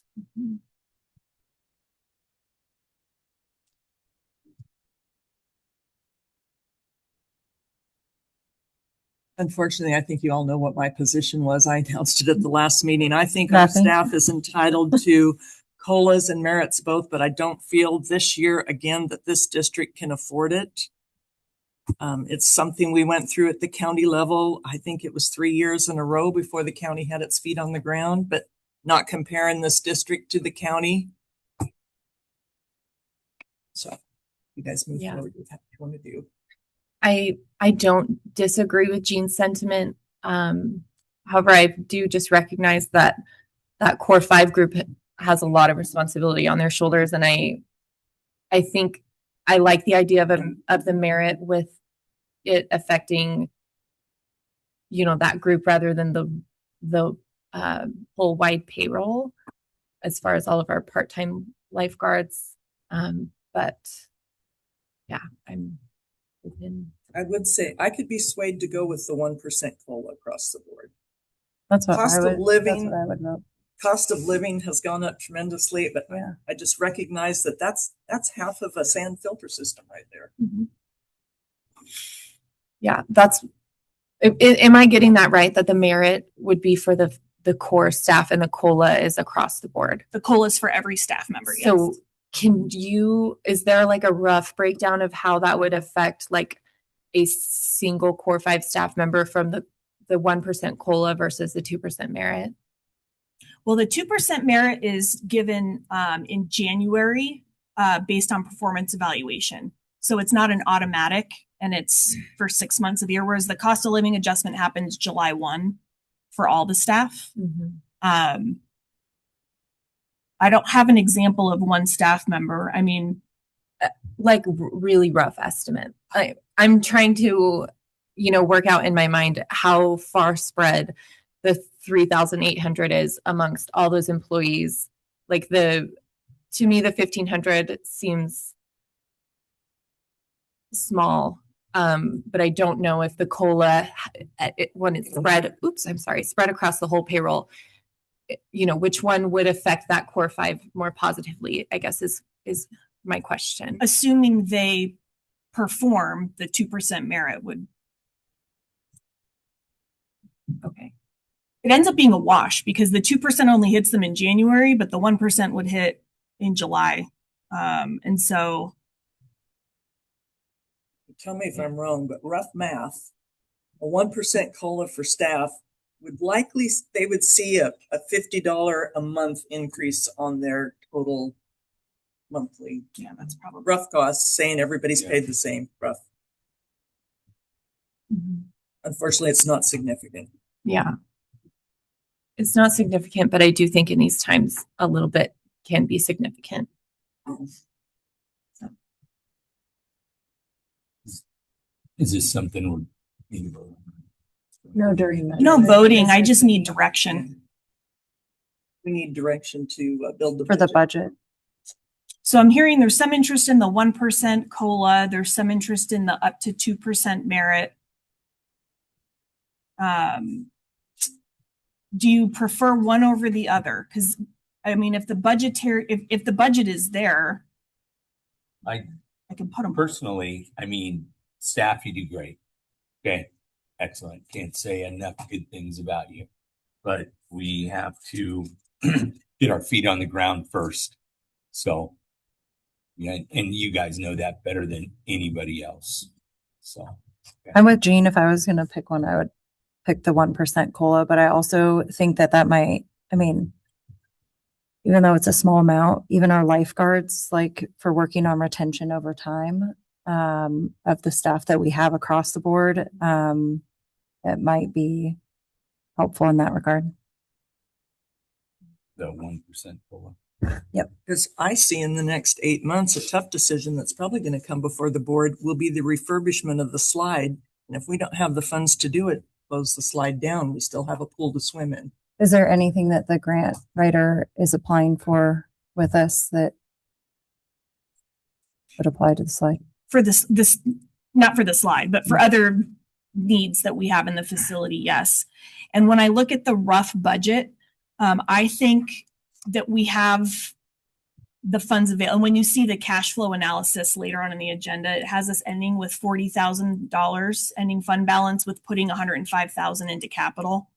And so I think we could probably do one or the other, the 1% COLA or the 2% merit, but I wouldn't recommend doing both unless we see some significant revenues come in to offset some of our operations. So it makes me kind of off subject, but on subject. I was approached by a potential donor that wanted to donate specifically. Now, say this donor wanted to donate $10,000 specifically just for merits and COLAs this year. We can funnel and channel it in such a direction. Sure. Okay. That doesn't help us next year though, if we're, because it grows. That and But it goes yes, I like one-time revenues for one-time things, but sure. Yeah. So you don't need to make any decision tonight. I have a general sense that some of you are like, let's not do anything. Some of you are feeling maybe a 1%. So I can use that as I develop the budget. And if the budget authority is, if it's available, then. I think the other one that we talked about was the no COLA with the up to 2% merit. I think those were the top two, was the 1% COLA only or the no COLA with 2% merit. Yeah, I think for me, I really would weigh it on how, on the positive effect that it has on our core full-time and regular part-time staff. If the 2% merit benefit them more and it's less money, then I think that's a win. Whereas like if the COLA, I'd be interested to know that, but I'd be fine either way. I think I have the direction I was hoping to get. And we'll just see what the numbers look like when we start getting into that. Additional direction from the last meeting was no change to the $750 per month insurance cap, and any increase over that will be covered by an employee contribution. We don't expect it'll be very much, maybe $12 to $17, $20 a month. And then I believe, I have approved the quote for the toys, slide, and stair refurbishment. The stairs have to be refurbished. They're starting to get slippery. And so that quote's been approved and they're going to come in September and do that work. We're still waiting on quotes for the heat exchangers. We're thinking we might be able to wait a year on the lap pool for filter media replacement, but we're definitely going to have to replace the leisure pool, perhaps even before the end of this fiscal year. Because we're having some challenges with those filters, one in particular working correctly. And those are all the updates from the last board meeting. So that's the presentation on the budget. Is there any more discussion or questions or comments? Yes. Yes, I had it on my calendar that it's time to start negotiating with the Madras swim team on their contract. Is that correct? That's correct. So I could meet with them. Would like to have one other board member that might be interested in working out a time and coming with me. It's usually a pretty simple, straightforward process. Cora, are you interested in? Yeah, that's fine. That would be. And then the other thing I had on my notes was there's been some discussion evidently within the community about our handicapped lift at the pool. And when I asked Natalia about it last week, she said, no, it works and it has worked for years. We have a handicap lift. We even redid it in the last 5 years. Yeah, we got a grant. We got a new one. Yeah. Yep. And it's functional. And that's separate from the new wheelchair that was purchased. That's correct. Everything handicap is up and working at the pool, for clarification. It is all up and working, and the door to the front is on the fritz. So we are working on getting that fixed because that's the button. That door is not working properly. But yes, all of the equipment required is working. Okay. Perfect. All right. Cora, can I get your cell phone number from you? And when I hear from them, I'll give you a call. And it's probably casual. You can bring the littles. And if I bring the littles, I might only have half a brain. just not much to speak of, but we can work on it. Yeah. I did want to ask some questions about the capital outlay. Were we going to go through that, or? We can talk through the projects that are listed on the plan. Yeah.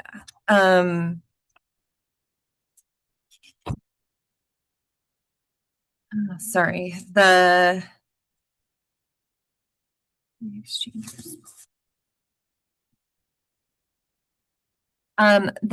so the Wi-Fi internet improvements and the technology contract, can you talk about those, what the $25,000 for Wi-Fi and internet improvements looks like? So that was a project that we talked with our technology company about that we are not including in the budget. It's listed because it's on our capital improvement plan from last year. It's not something that we are planning to move forward with. We don't have it. It's on the list because it's in that spreadsheet.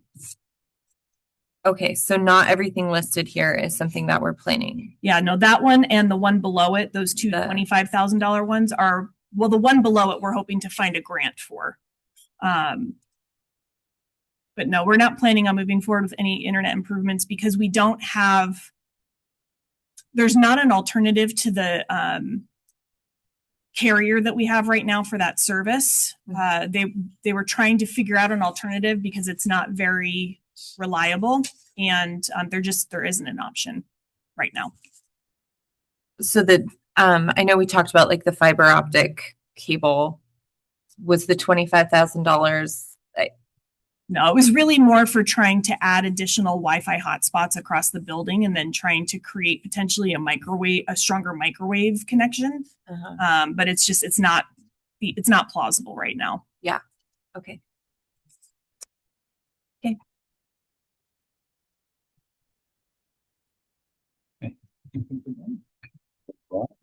Oh, one last thing.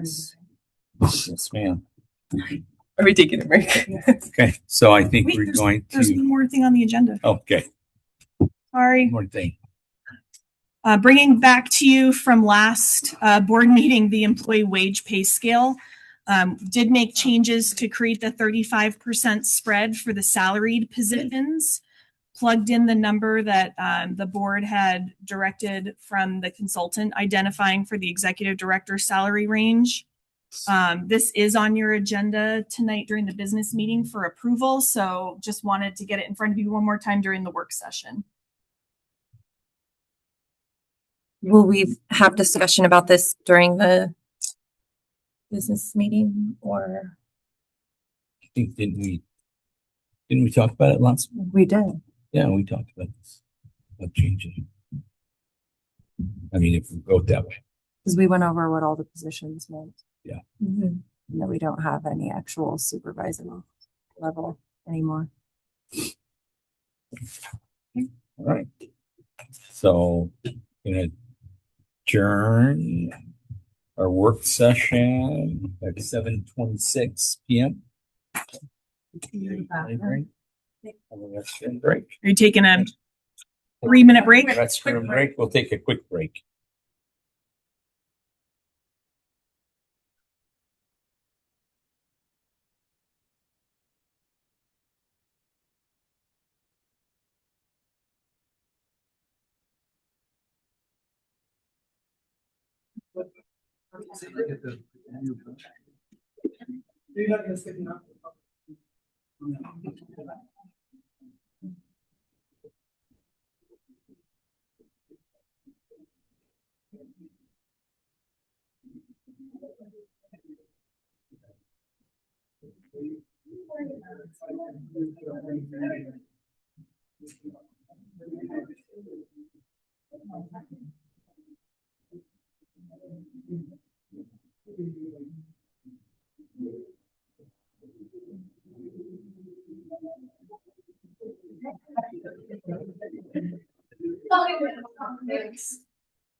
What's your cell number?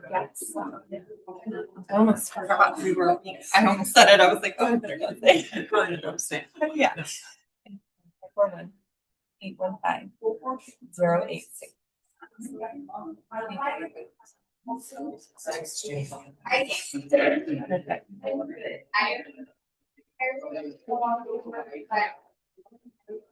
Have you heard that on any of the social media that people were saying that you had heard that and it was totally untrue? Well, I heard that it's been relayed by multiple patrons. So when I asked her today, she says, we rarely use it. She says, it's not a marketing lost if they got a brand new one. And remember when I did longer and she said, I have a it's over. You don't have podcast today? What's wrong? I do. I did. Yeah. Well, I have Grayson. I have Grayson at the practice. So, yeah. Hey, how are you? There's just one Wes. You want to turn problem. And so people are taking up jobs. And, let's say you get off at 5 o'clock. So just use the food. All the doctors I work with go lap swim right after they get off work. So what's the difference in a lap? What's the difference in open swim and veg swim? The rec swim, you can't lap swim. Because they put a line across the middle of the pool and there's a diving board and rope swing in the way. So you can't even lap swim then. Right. You can do that anytime. Yeah. You can do it during the open pool time at night. Till 7 p.m. Yeah. Yeah. Yeah, you can do that. Like on Friday, Saturday, is everybody using like any health going on? I don't really drink. The one that's over there. Elks were on Thursday. Okay. We're on Yeah. Thursdays. I just wonder if I don't think I think lots of people are busy drinking on Friday night. But I'm saying that, one of the things good time for some people. Yeah, you feel nice to like 1 night a week, 30,000 and 6. You can 1 night a week, people can get out. Well, it's Friday night. Well, that's going to be your Friday, 6:30 p.m. to 8:30 p.m. Since you don't go green, you can Swim, come to the pool. party rentals. Yeah. Nope. Forrest says all the families are going to come to the pool. Yep. Oh, they're board member. All the time. She just said it. That's 1 day a week, it's not Friday. And it's always Sundays, if you're not thinking nobody nighttime on Sundays. You know where we are Monday Exactly. through Friday? Sports. That's right. We are Every at- single night until like 8 p.m. Baseball. Always Sundays, let's get your kids, you bring like a school Church. lunch. everybody's going to church. Church. Everybody's shopping. Yeah. So you want to do No one goes to so pool. I used to go all the time because there was that's no one why here. Sundays aren't good. Yeah. Yeah. But, we're going to go on Sunday because, I work Mondays, Monday every week. And I have to start to get off rested, because it's hard to get out of bed Monday. Yeah. Yeah. I know. I don't know. Because today's Monday. We all want more hours. Yeah. We just need more money, but no one wants to pay more money. And then, Do you know anyone that would donate? well, this right here gives you 33 hours. Right there.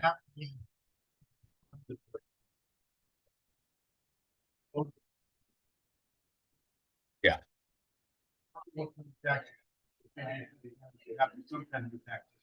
But everybody wants to, we gotta find a way to pay for it. Yep. That's why I'm Yep. looking for rich donors. Yeah. We need to find those. You get a hold of Phil Knight, you let me know. It's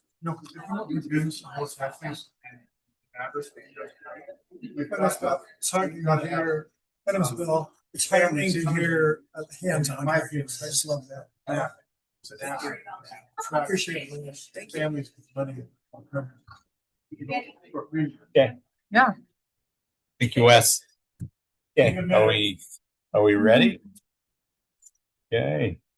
Let's reconvene at 7:33 p.m. So roll call. Board Chair Irby Dominguez, present. Board Vice Chair Dean McCloskey, Present. Board Secretary Treasurer Janelle Lewis, Present. Board Member Cora Holloman, Present. Board Member Frank Maynard. Present. Okay. So we usually start with the Pledge of Allegiance, but I'm going to jump in before we do that real quick. So those people that are looking for a case number that says you cannot find, case number is Madras 256881. And that is Officer Karen. Since you guys say there's no case number, Officer Karen has the video that Chris Price sent me from your house. And yeah, Doug, everybody, because you guys are saying, yeah, from your house. Here's the only house I've been to. Well, I've been to other houses, but yeah. Okay, moving right along. Yes, ma'am. Madras 25M256881. And I gave them the video that Chris sent me. And then I gave them the video from the pool also. So, and that's Officer Karen that took that. So, okay, there you go. Okay, now let's stand for our Pledge of Allegiance. I pledge allegiance to the flag of the United States of America and to the republic for which it stands, one nation, under God, indivisible, with liberty and justice for all.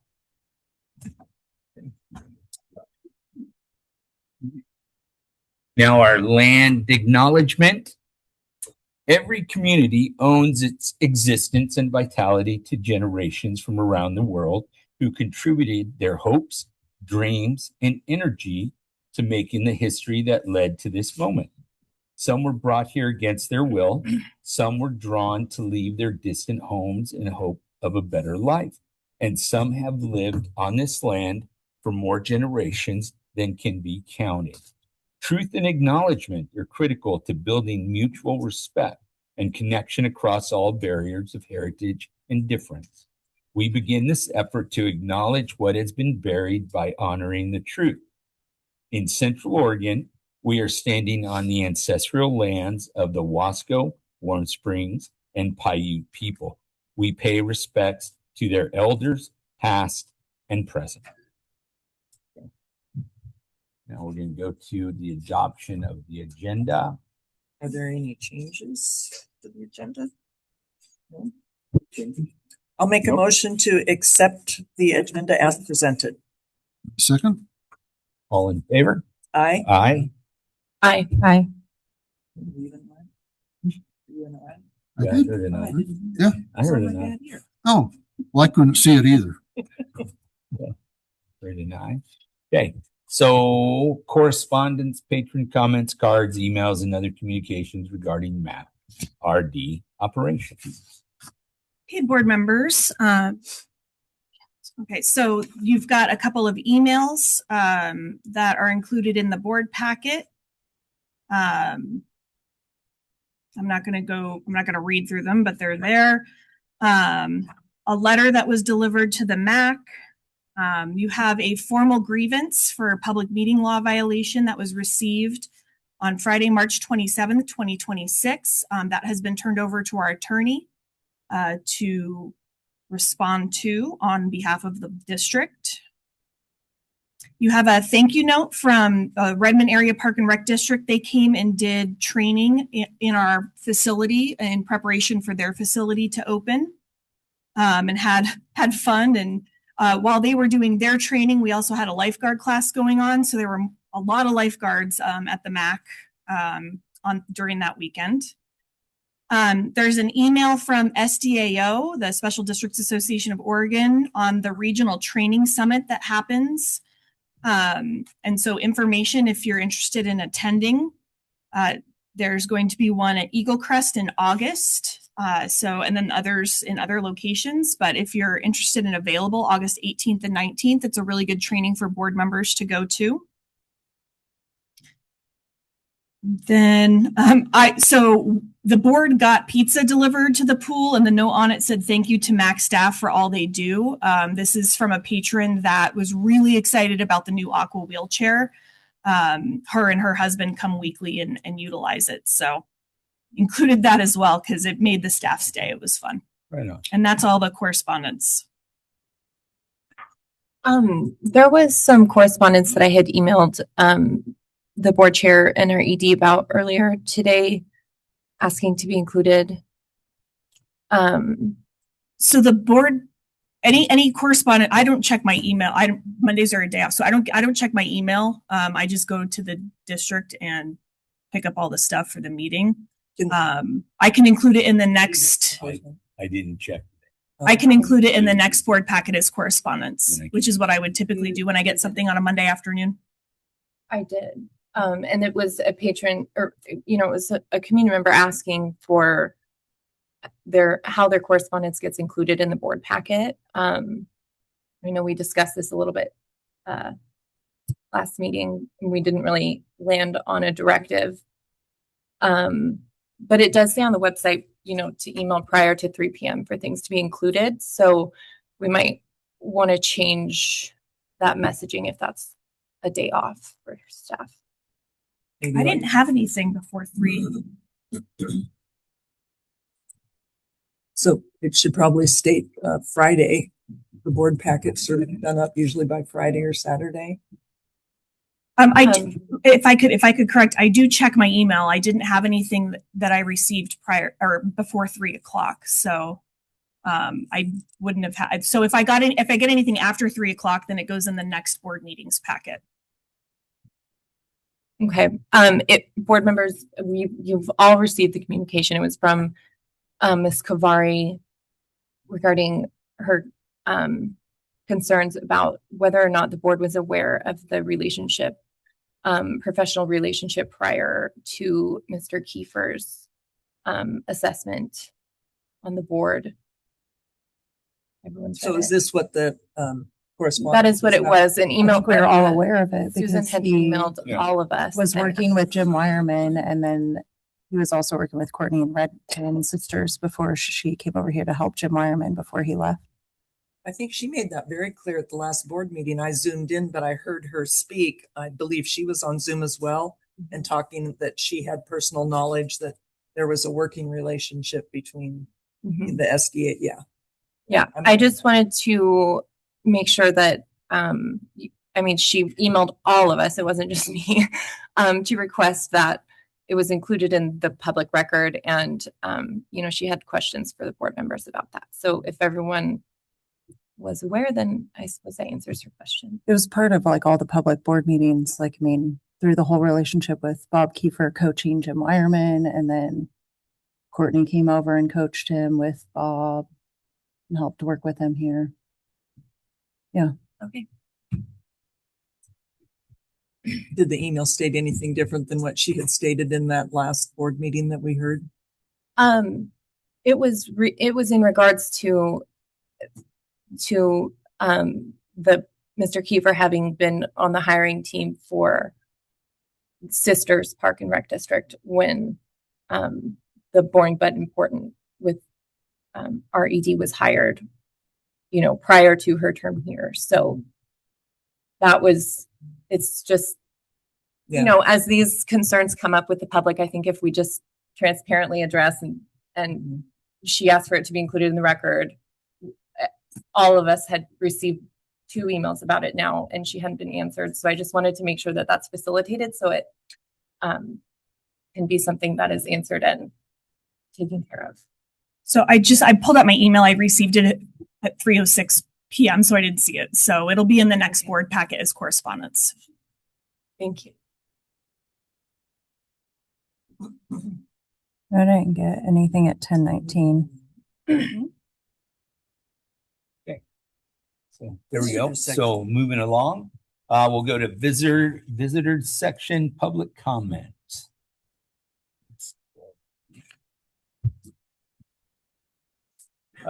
Bill, Rob, Bill, yes, sir.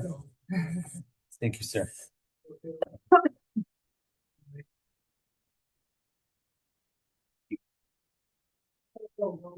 Yes, Bill, sorry. Thank you, sir. Bill Robertson. I hope I don't expose myself as being kind of dumb here, but I found out like in other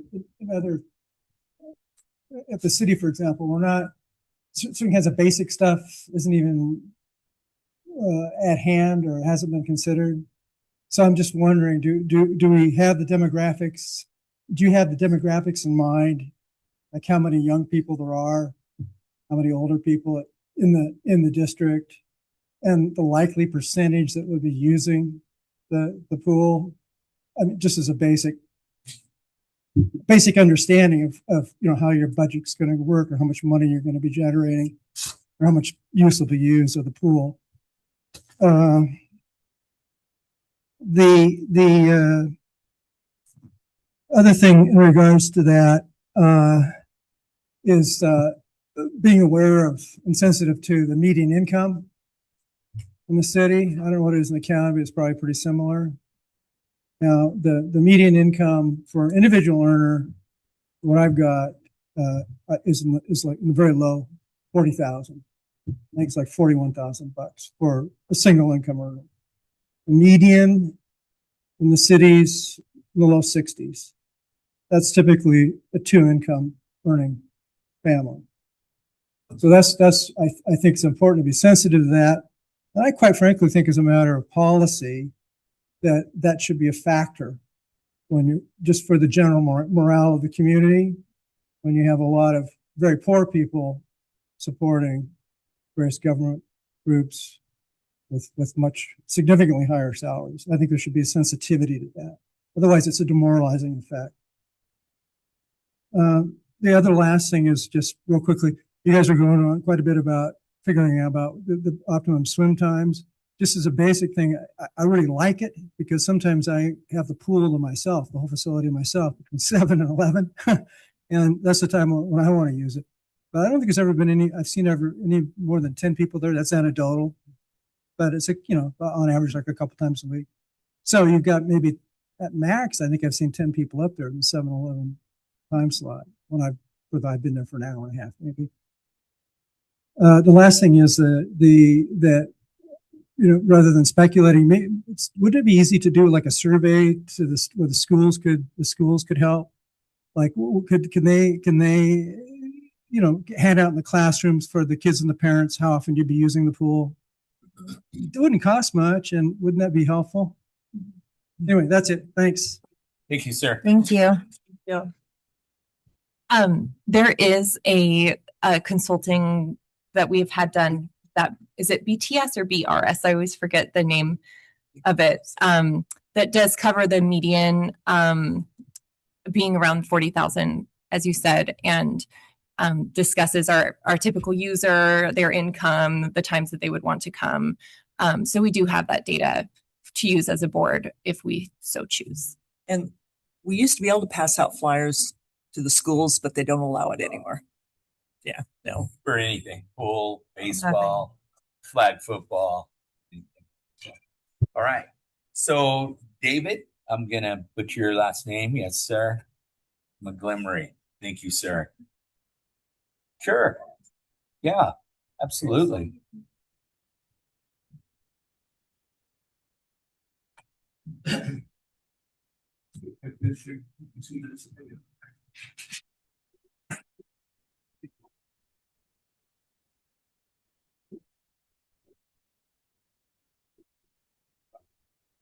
My name is David McGlemery. I moved to Madras from the Dalles last May for health reasons. Access to a swimming pool was part of my decision where to relocate.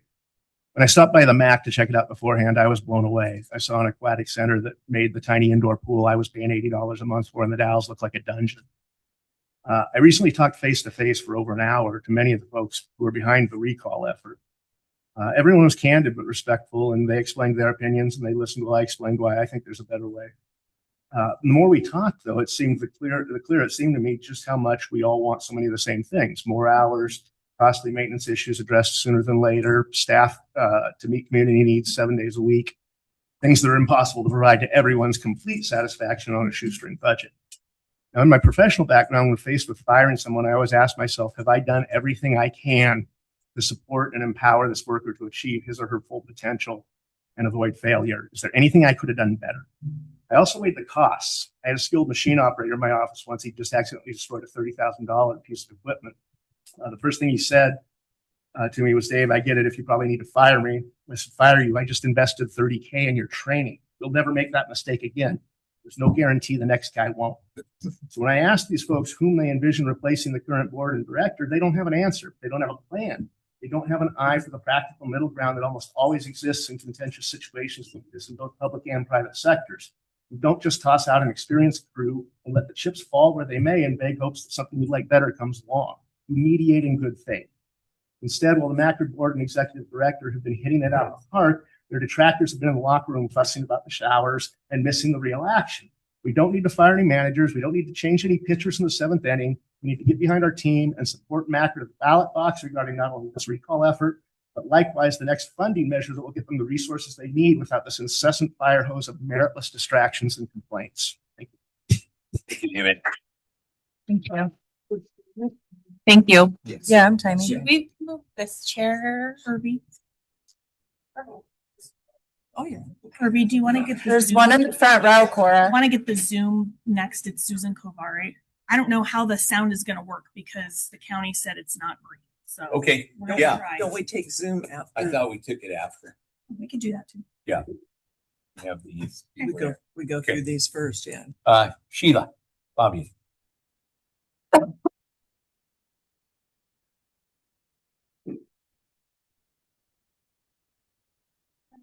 I'm Sheila Fabian, and I just wanted to say a couple things. I was at the commissioner meeting that day, and I'm not sure which part that you missed, but from what I got out of it, Courtney said straight out she's catering to the kids because she makes more money on that. She's catering to these other classes because they make more money on that. So that's why we aren't getting the amount of time that for the regular people to actually go, like the people, the working class people, which is what I've been advocating for this time. And so when I've looked up Redmond's schedules, I see at least 3 days a week that are doing way more than what's even on that for the local people. And when I'm out doing the recall, I'm getting all kinds of feedback, and I'm not making it up. I'm just listening to people's voices, and there's a lot of people, and I don't just mean 3 people. There's a lot of people that are very concerned and that feel that you are just catering to certain elite people or elite groups, just like this summer when the whole pool was closed. And guess what? We only had 2 groups that got to use the pool. So I don't think they're just making this stuff up. And then when it's still people are still being turned away, I don't think that helps the cause at all. And I've still got people coming up to me saying that there's no hot water. So that's just another factor that people, even when you try to convince them, because I want the pool open, I want to be able to use the pool too. But to talk to people when they come up and say, no, I called up there again, I still can't even get in. No, I'm not going to change people's mind because you guys just keep proving wrong every time they try. There was one couple that's tried at least 3 times that can't even get in the pool. So when I keep hearing that, I'm just like, wow, then I'm going to keep fighting for those people because that's not right. Thank you, Sheila. Becky Leho.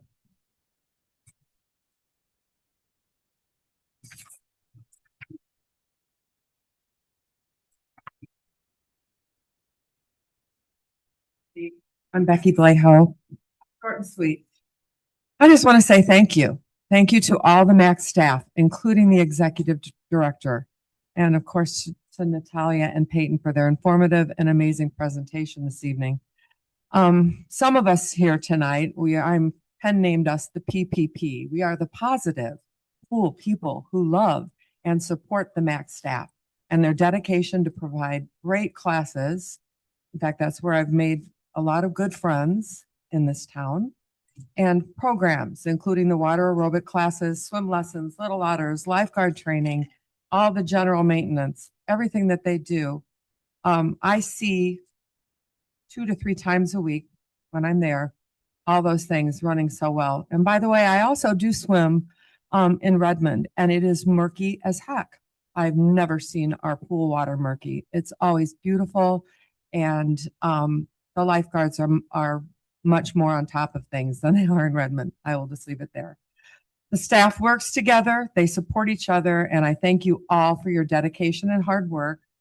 When somebody calls off sick, I've even seen Courtney on many occasions sit as a lifeguard. I think that says a lot for the kind of person that she really is and the work that she tries to do. The pool is one of my happy places in this town, and I thank you for that. Thank you, Becky. Thanks, Becky. Thank you. Christy Abby.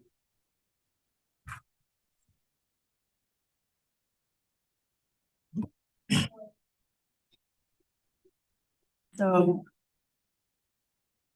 how to make that thing work. So I just have a kind of a variety of comments. One of the things before you get to voting on this wage scale, I noticed on one part that it started at $14 and $14.05 is actually the minimum wage for Oregon. I brought the chart, and that will change again in July of this year. So that changes. So I think there's some adjustment right there that would need to be changed.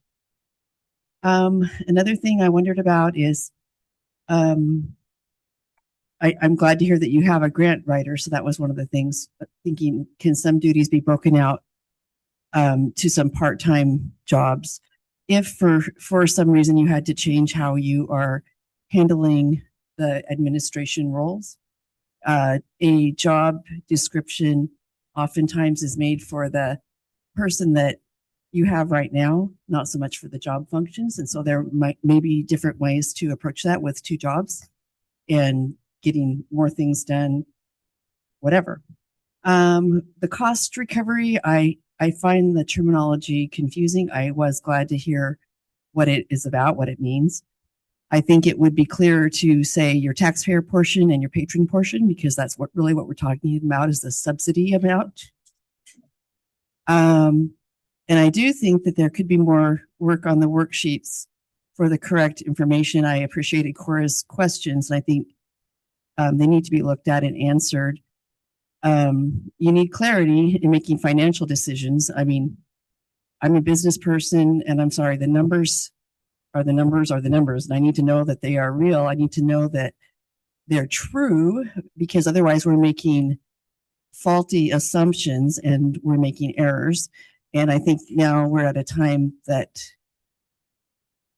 budget is coming up. It's going to be important to have really good numbers. Mm-hmm. And as far as the schedule, I kind of think the Friday evening and adding maybe Wednesday evening, Friday evening, taking the Wednesday out of that middle of the day, and maybe doing Thursday, Saturday on the middle of the day.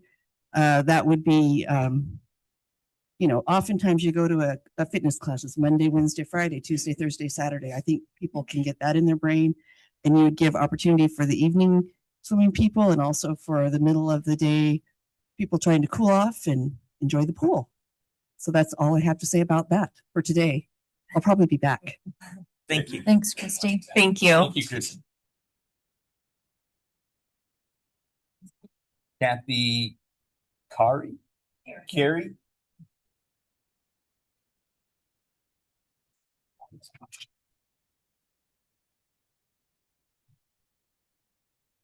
Good evening. My name is Kathy Carey. Thank you to everyone who makes the MAC such a wonderful place, for Madras citizens as well as patrons from our neighboring communities. I would like to recognize our board members who are volunteers and donate so many hours and their vast knowledge of the MAC. Courtney Sneed, our executive director, who works many more hours than she is contracted for and does so with a smile and invaluable knowledge and experience.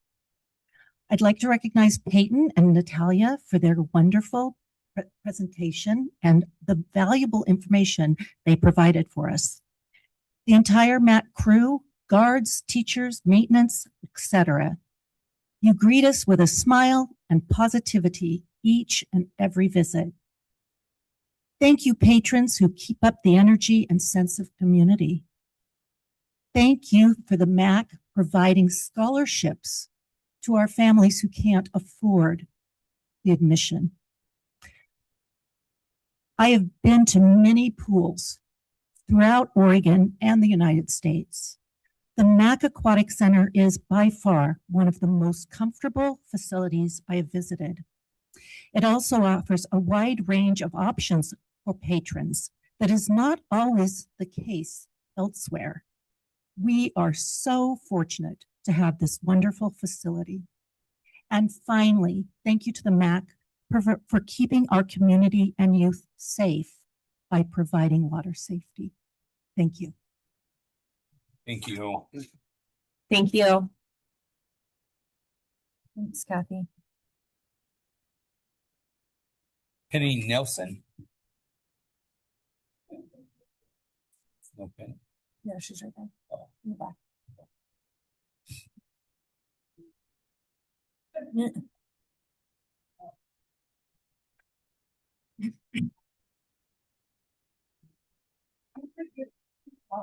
I'm not very good at microphone and stuff, so please Yes, ma'am. accept my nervousness. Anyway, I wanted to start out. That was a fabulous presentation, way more than I was anticipating getting to hear from you. Just a few thoughts. I think everyone would like the pool open more hours. Pretty confident. All this never-ending rhetoric does not help. The ongoing attacks against Courtney, who is committed to public service, for some reason, I don't understand after the last 2 years this kid has suffered, does nothing to help the swimsuit. Where are the ideas or suggestions to help? Are there any or only issues and the board executive director? I'm sorry. Are there any or only issues and the board of directors and executive directors? Yippee. I would love to hear them. I'm sorry. I'm very confused. That's okay. My point was, I would love to hear the constructive issues, the constructive ideas coming forth instead of just deconstructing everything. Anyway, lastly, somebody had commented that the Madras Pioneer was not to be necessarily understood because they had an editor that was closely associated to the MAC. That editor that direction was commented, that comment was directed to, has been retired for all. So, I'm sorry, I'm very fumble mouth, but my intentions are good. I love the MAC. She does a heck of a job, and I can see nobody else in her spot, certainly around here, and who would even want it unless they are dedicated to public service. And I still question her wisdom of having her degree in that. Thank you. Thank you, Penny. Thank you. Mike Price.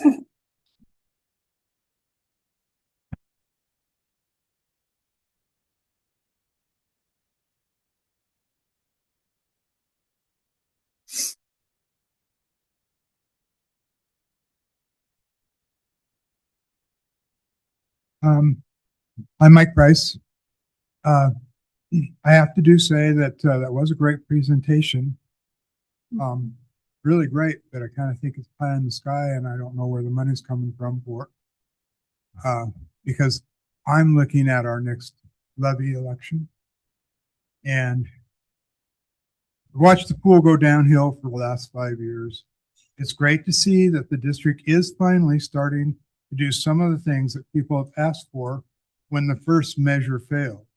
However, the rejection of those ideas at that time and the closure of the pool last summer has caused many taxpayers to staunchly oppose passing any new levies. Especially, many are extremely against any permanent levy.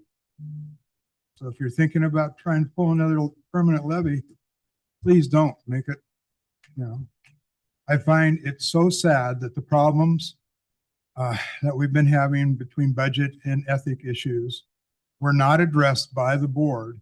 Instead, this board has staunchly dug in their feet, causing a lawsuit that could have been avoided by acknowledging the issue and correcting them.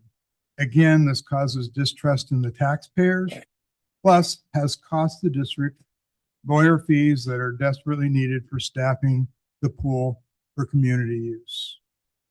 The district cannot afford the expense of the current ED, and it's asking that there is a large cut in salary or not renewing the contract and seeking an aquatics director and a business manager instead.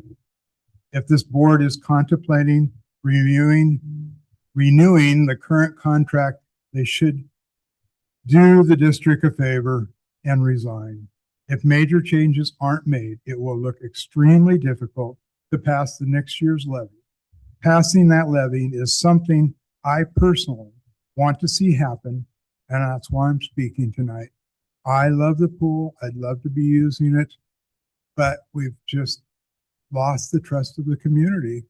And so if the board isn't going to change direction, I'm sorry, but please resign. Thank you. Thank you, Mike. Thanks, Mike. Thank you. Amanda Bailey.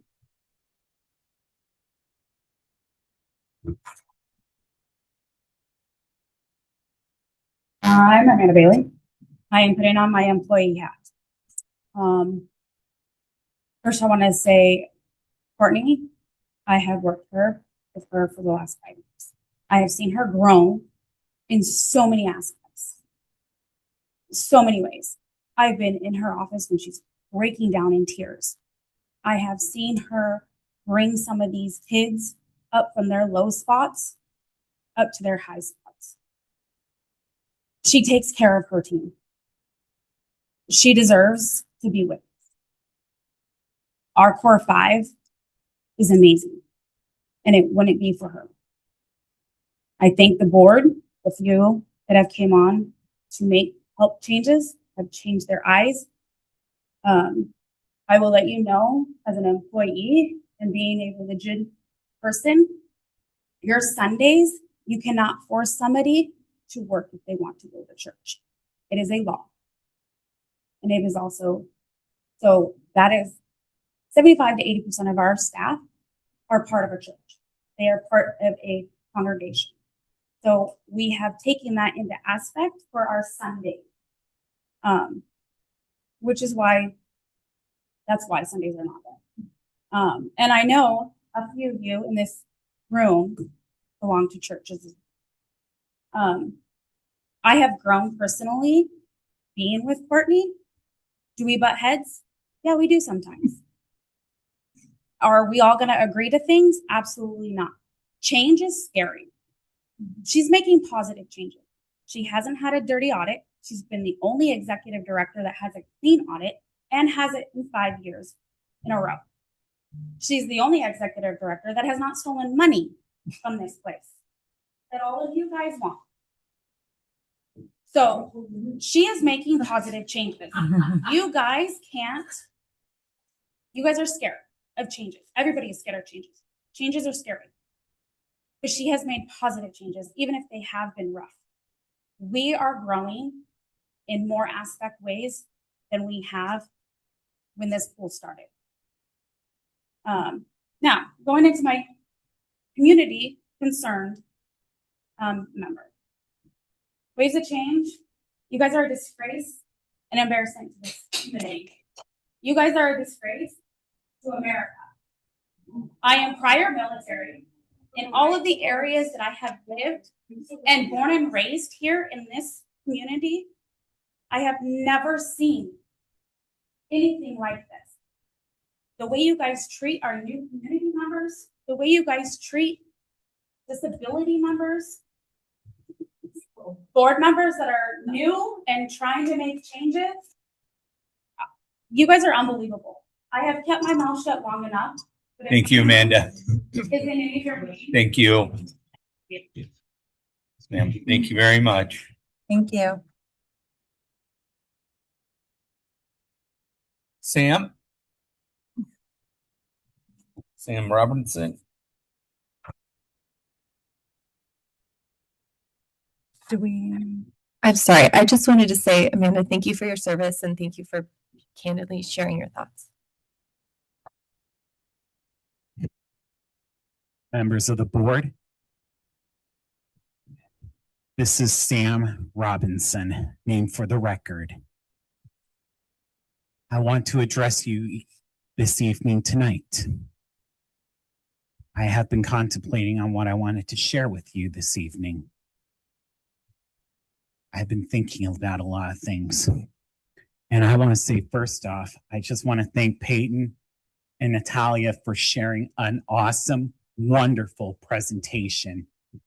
That they did is a good job. I love that presentation. I'm here to support them.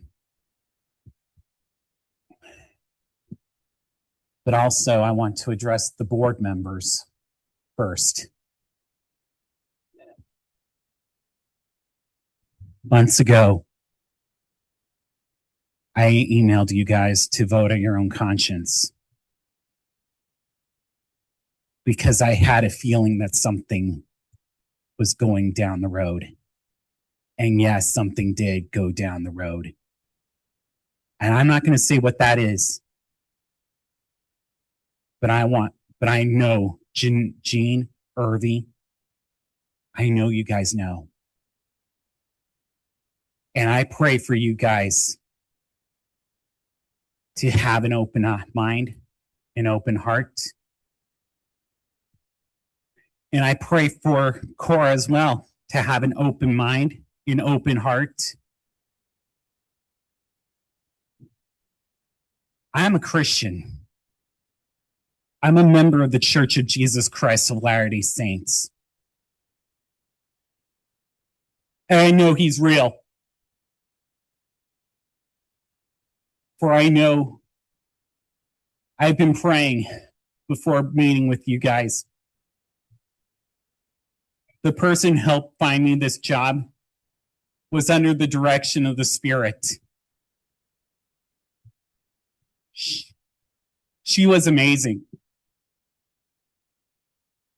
And I asked God to be here, for her to be with me at this time, if it be his will.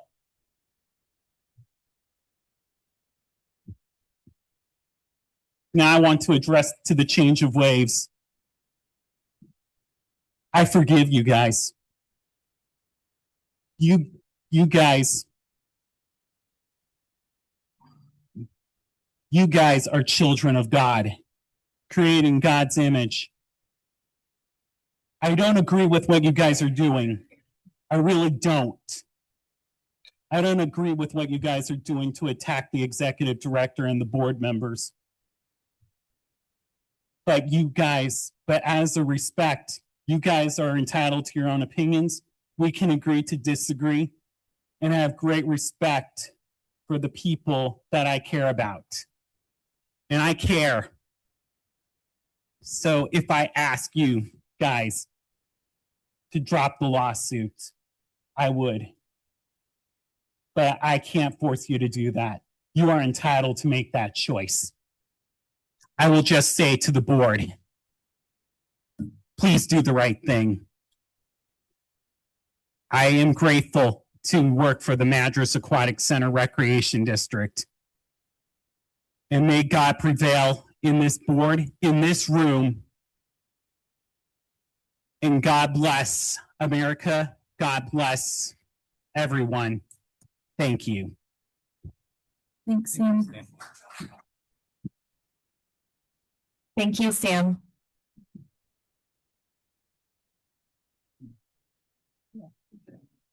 And then Zoom. Who we have on Zoom? Susan? Yes. Okay. I'm hoping this is gonna work. The county's having technical challenges with their system. Can you hear us, Susan? Can you hear me? Can you hear me? Barely, but A little bit. Hold on. Let me see if I can turn up my volume. I don't think it's. Can we put a mic near that speaker? Oh, I could hear. Can't. So let me know if you can hear me or not, and then as soon as you on can. our end, Susan, so we're trying to get it situated. Give us a minute. Okay, let me know. Yes. Try that. Susan, could you speak for me, please? Can you hear me now? Hello? I wonder if she could call in on a cell phone and put the cell phone up to the mic. What's the? Sorry, Susan, the county's having issues with their speaker and it's not broadcasting it out beyond just right next to my chair. What's your phone? Cell phone. Susan, this is Cora. Do you have my cell phone number? Let me see if I do. If you do, we could call, or maybe you No, have I someone in don't. the audience. I don't have it. So, yeah, just give 541. Does anyone in the audience have Susan's cell phone number? I think I may have it. Yeah. Cora's looking to Okay. her phone to see if she has Here, it. Susan, I'm gonna try to call you. Okay.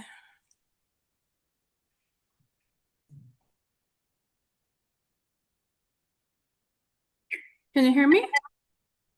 That'll work better. I'm gonna mute this one. Hold on. Let me turn my volume. She needs to mute her. If you mute your computer, maybe. Yeah, I just muted my computer. There we go. Thank you. Okay, go ahead, Susan. Hold on 1 second, just a second, you guys.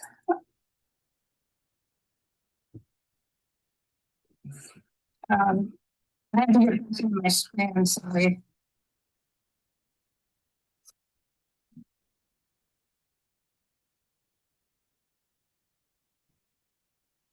Okay. This is Susan Kalari. Thank you guys for having me tonight. First of all, I'm the tax on Courtney.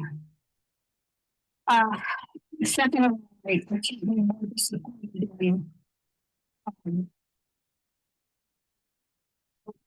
what a disgrace. You guys have got to do a better job with your employees, especially in the public. I'm very sorry. Compliment your first two people in the presentation was awesome.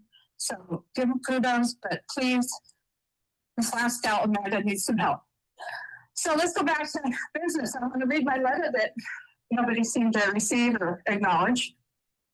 But no intent, dear MACRD members. I'm writing to request clarification regarding the February 26th presentation by the SBL consultant Bob Kiefer.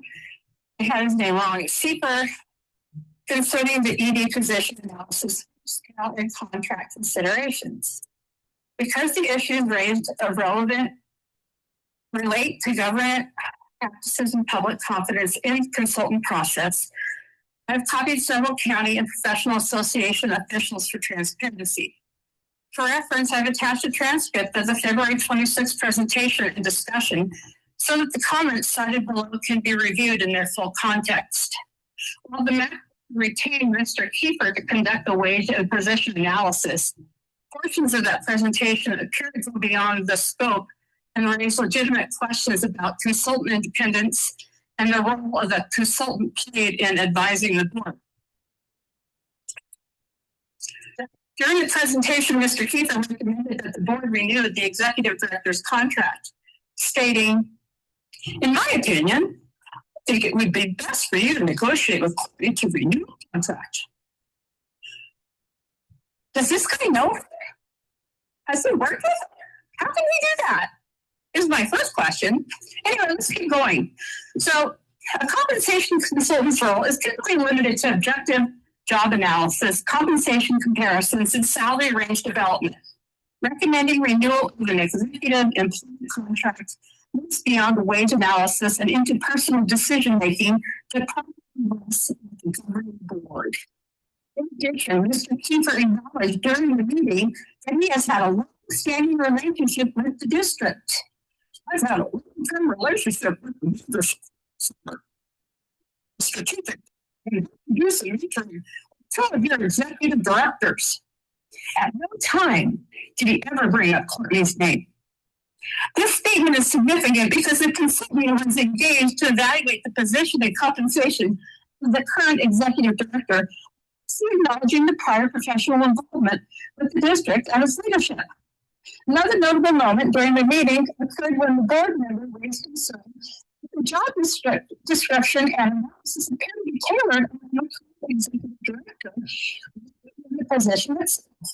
During discussion about including lifetime certification and certified duties within the executive director, the board member stated, "It feels like we built this position around a person instead of a position. These duties are not typically associated with executive level administrative responsibilities. They illustrate the concern that the analysis may have been shaped around the current circumstances rather than the objective evaluation of the position."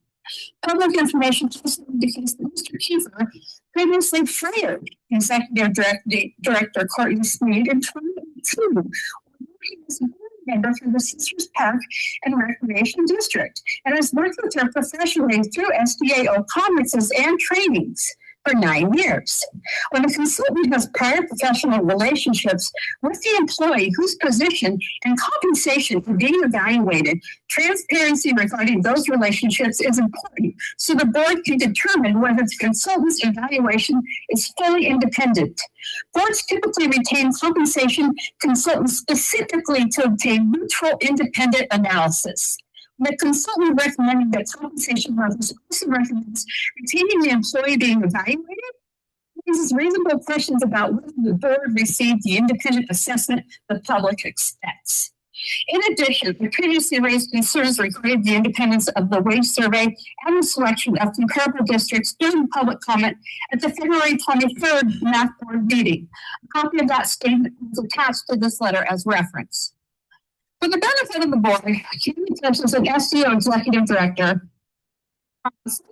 Stratton, who's also copied on his email, have been looking for the board to the following. Consultant was selected in engagement. 2. Potential relationships with the executive director were disclosed to the board before the engagement, and the executive director's contract the consultant's authorized scope of work. These are directed to the integrity of the consultant process and the board's ability to rely on the recommendations presented. Given the importance of maintaining public confidence in the director's governance and compensation decisions, I hope the board will take the opportunity to address these questions and certify the consultant process in the upcoming public meeting today. Also, I did do a follow-up today. And it's important to note that I did copy the county commissioner on this conversation because of the taxpayer. Thank you. Okay. I'm sure you guys can figure out. Thank you. Thank you. Thank you, Susan. I think, do we have one more on Zoom? I think we have one more. I just have Susan that asked to speak. There were, just to comment, there were 2 other emails that apparently got sent this afternoon, one from Carrie Graham and one from Jane Ahern, for the next meeting to add in with Susan's. Carrie Graham, did you request to speak over Zoom? I don't know if the chat is enabled or. Yeah, the chat comes to me and I didn't get a request. Okay.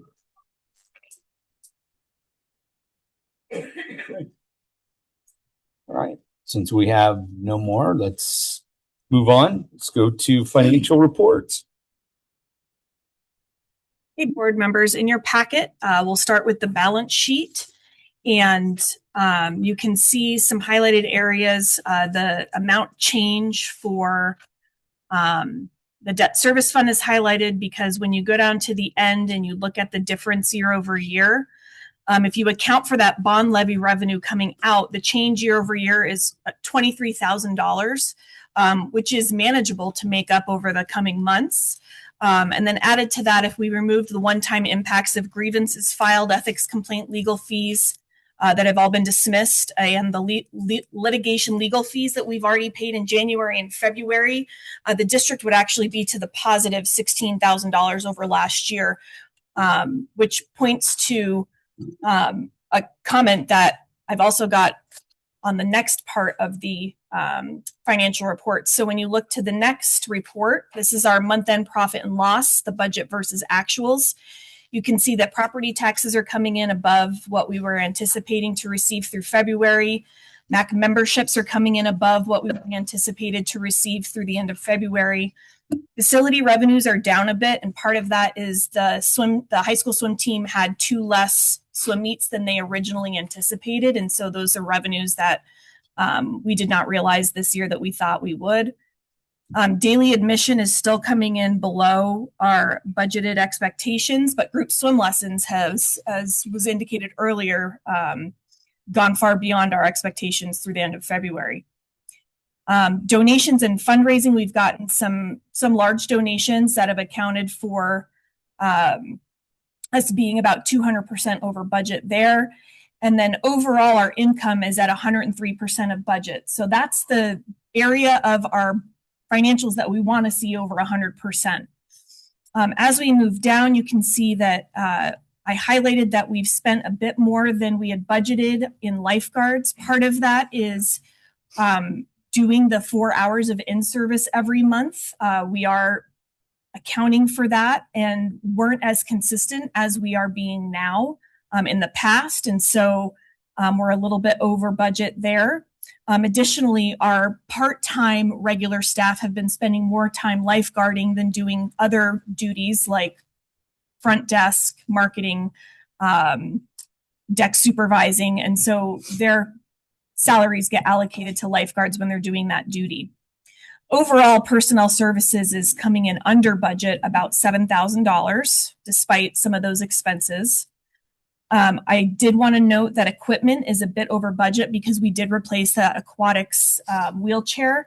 It's important to note that it now fits through the doors into the locker rooms, which the old chairs did not. So that's a huge benefit and improvement. Technology expenses under facilities is also over budget, and that's because we had to replace a computer that runs the scoreboard due to it getting wet at a couple of swim meets accidentally this season. Advertising is a little bit above budget because we have to spend about $105 every time we notice an executive session or a special board meeting. So we've had a few of those that were unanticipated. And you'll note that legal services is over budget through February by about 150%. According to the MAC Trust, buy the wheelchair, or who bought? We bought the wheelchair with our funds. The MAC Trust did not buy it. Was that part of the OHA? It's not part of OHA, but it is a requirement that we have a functional wheelchair for folks. And that was new as of what date? The new wheelchair came a couple weeks ago. Okay. The old wheelchair is still functional. It's just not very user-friendly. Okay. So then as we continue through to the prior year comparison, which is something that we've been looking at, you can see that our revenues are down. Total income is down about 11.7%. And our expenses are down 11.5%. I've highlighted the one expense that is not down, which is our legal services, which is up 433% over last year. And want to note that if that expense was not there, we would be to the positive, just as we discussed last year when the board made the difficult decision to close over the summer. And I also noted in your financial report that the auditor said in their annual presentation, when they talked about the ongoing concern of our financial sustainability, that the only way to really address a negative ending fund balance is to reduce expenditures. And the district has done everything it can in its power to do that. And unfortunately, there are expenses outside of the district's control that are really impacting what would have been a really positive outcome long-term from those difficult decisions. Lastly, I've got the cash flow analysis that we continue to do throughout the year, even though the cash flow really is only typically a concern in the summer months while we're waiting for property taxes. And with that analysis and also just projecting out our legal fees, which have been coming in around $10,000 to $15,000 a month, we are slated to end the fiscal year with about $4,500. That could have been $60,000 had we not had these unanticipated legal expenses. So just for the board's edification, I think it's important to talk about how when decisions are made that are unpopular in the moment, sometimes it's for a longer term benefit. And that's the fiscal responsibility, I think, of public sector employees and elected officials. I'm happy to answer any questions you might have about the financial report. I guess just with looking at the legal fees at 48,000 from July of 25 to February 26, and then knowing that those are going to go over and past the fiscal year for budgeting for next year, most likely. We budgeted like 32,000. Just through February. So we still have budget authority through the end of June, but I am keeping an eye on it in case we have to do a budget adjustment.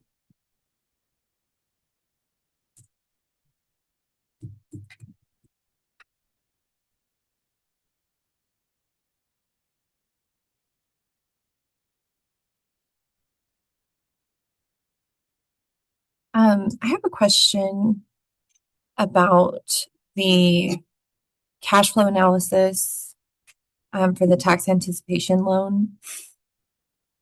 The one that's later in the agenda? Or the one that's... Oh, no, that one, right? That one there. Are we there? Are you, if you have more to say about it, I'm glad to wait. No, this is the one that's part of the financial reports. This isn't the one for the summer. Okay. I know these are estimates, but our revenue in February, our schedule is not set to change until June. Is that correct? That's correct. Okay. Our revenue for February was 31,000, and we expect it to go up to 45. And also our personnel expenses will go down by $2,000 in that time frame. That's the estimate, correct?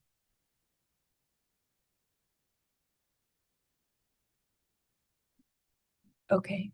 But I guess I'm trying to understand why we plug these numbers in. Maybe there's something I'm not understanding about how that could possibly work out, that we serve more patrons and have less personnel fees. So revenue includes all of our revenues, not just earned revenues. So that's revenues from property taxes, which in May, when we look, so what we do when we create estimates is I look historically the last 5 years, how much comes in each of these months, and use that as one point of data for creating the estimates. We also look at what programs are being run, the growth, the trend analysis that we're seeing through the months. And our membership trend is exponentially growing every month. We also expect that, like in April, for example, we know we've got contracted swim lessons, that revenue coming in. We also have party rentals and some other swim lesson activities that are happening. So all of the estimates are completed based on looking at historical data and then also what we know is coming up. Okay. So under the personnel, what Cora's pointing out, I would question January, it was up to 40. What caused that increase in January? Swim meets. Swim. Both in January and February. So we expect that if you look back at December, I see that 35. Okay. we expect to be somewhere in that neighborhood. Yeah. Now that swim season is over. Thank you. So these estimates are more like, I mean, they're whole consistent numbers, mostly through, through June. So they're just kind of like, we're just doing our best will guess. even out. Yeah. Yeah. We're doing our best guess based on historical data and then what we know is coming. Okay.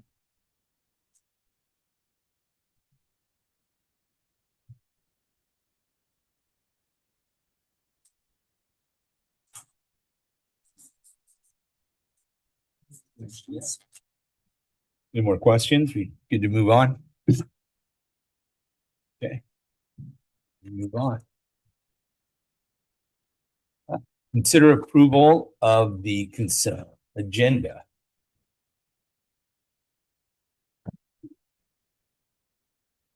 I'll make a motion to approve the consent agenda. Second. All in favor? Aye. Aye. Aye. Aye. Aye.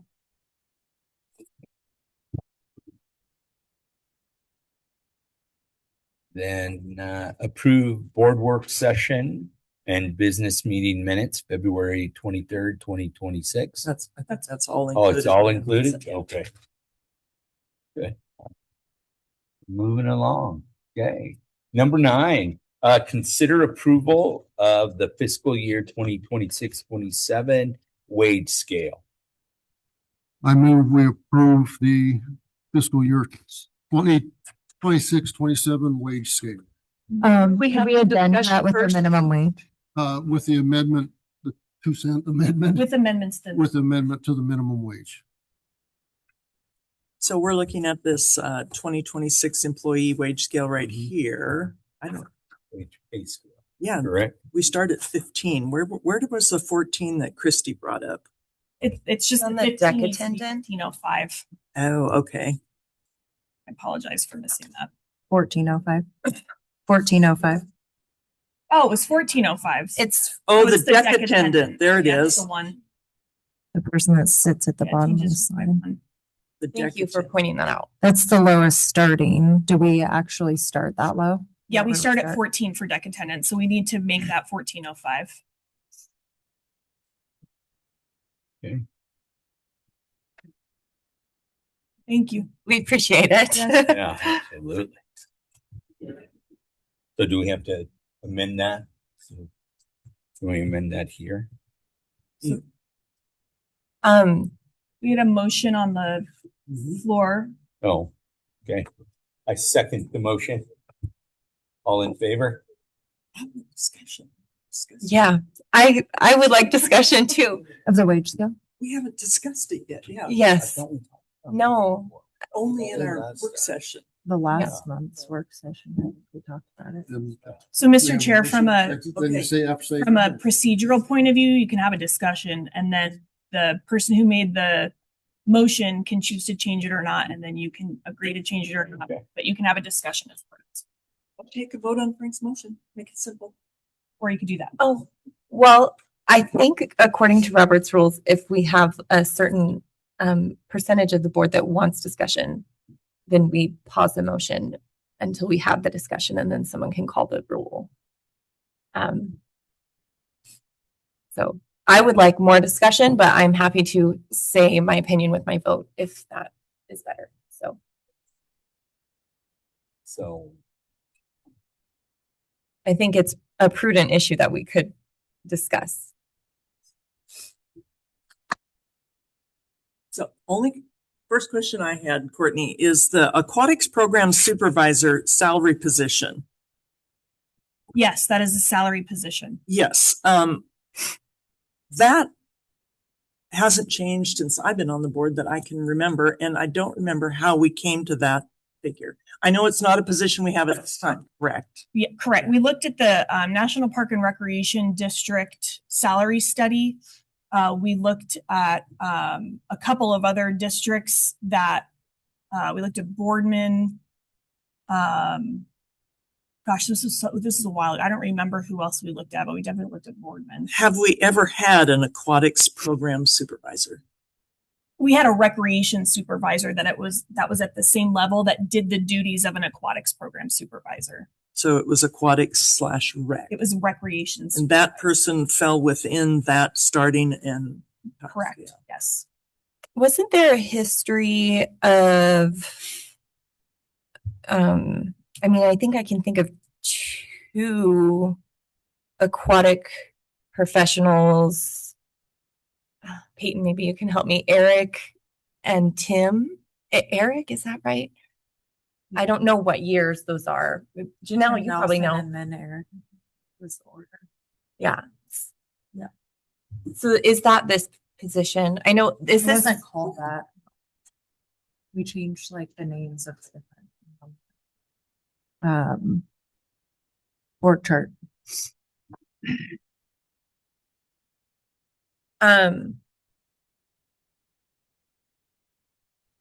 This is the position that we're keeping, you said, Courtney, because of a potential anonymous donor. Mm-hmm.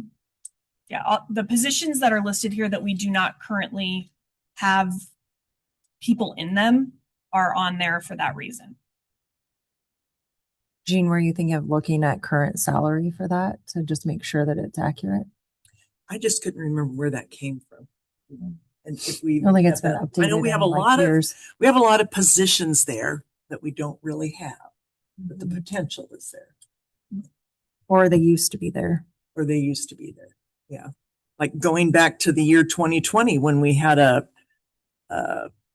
executive director. I don't know if that was their title back then. And we had a office manager, bookkeeper. I don't know what the titles were, but we've taken some things off. Yeah. How many other positions are on here that aren't currently filled? I was under the impression after last meeting that that was the only one, but are there more? 2, 3, 4. There's 4 that we do not currently have people in those positions. Those are patron services specialist 2, aquatics program supervisor, aquatics program instructor 1.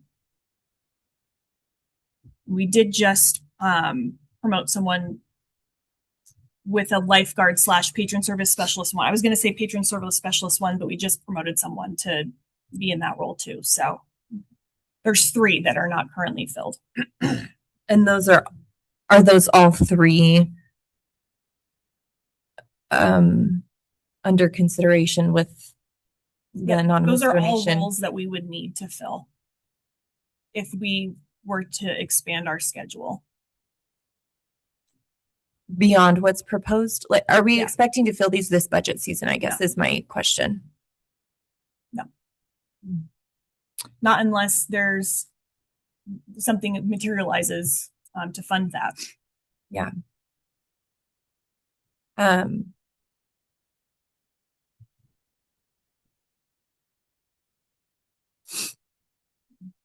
I don't know what the rest of the board thinks. I almost wonder if for clarity, we could mark those if we're going to leave them as positions that are unfilled, or possibly remove them and add them on as needed with, I mean, the other ones probably are, would still fall in line, but the aquatics program supervisor might be one that we would want to make sure is, competitive and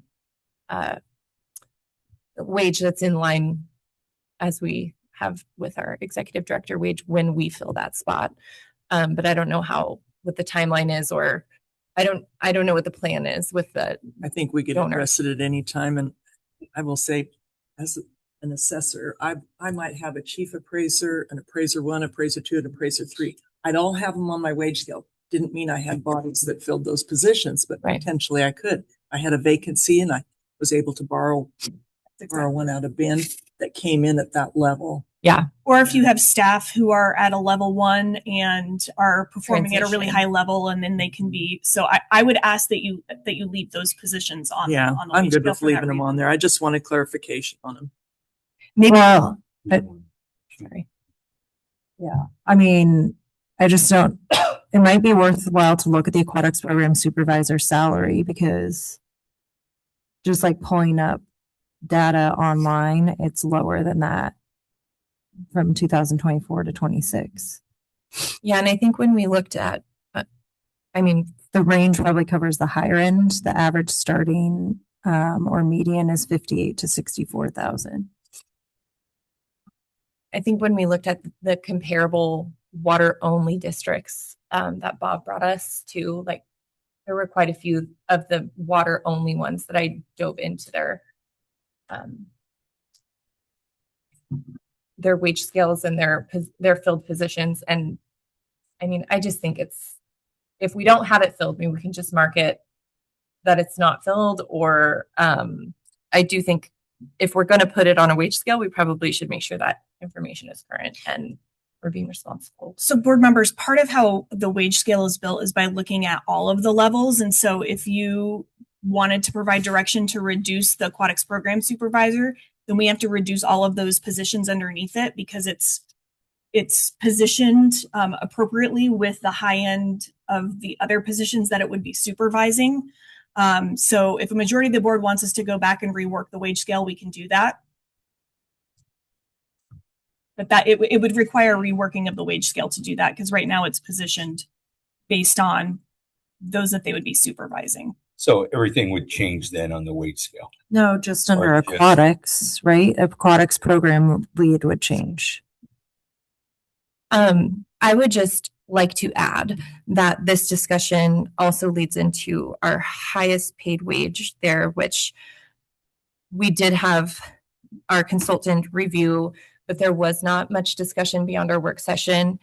And to me, I looked at that as information that we would use to have discussion and weigh a decision, not just take the recommendation and put it on the wage scale.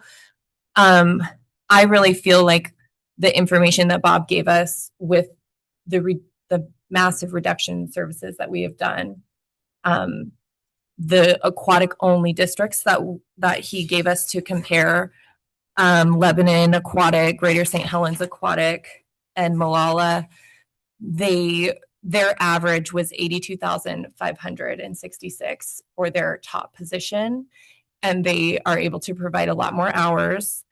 I would love, we're going in a good direction, and I don't want to be negative about that, but I would think that it's prudent for us as board members to look at the drastic change in responsibility that has happened from the time that the prior wage scale that was approved was put into place to now.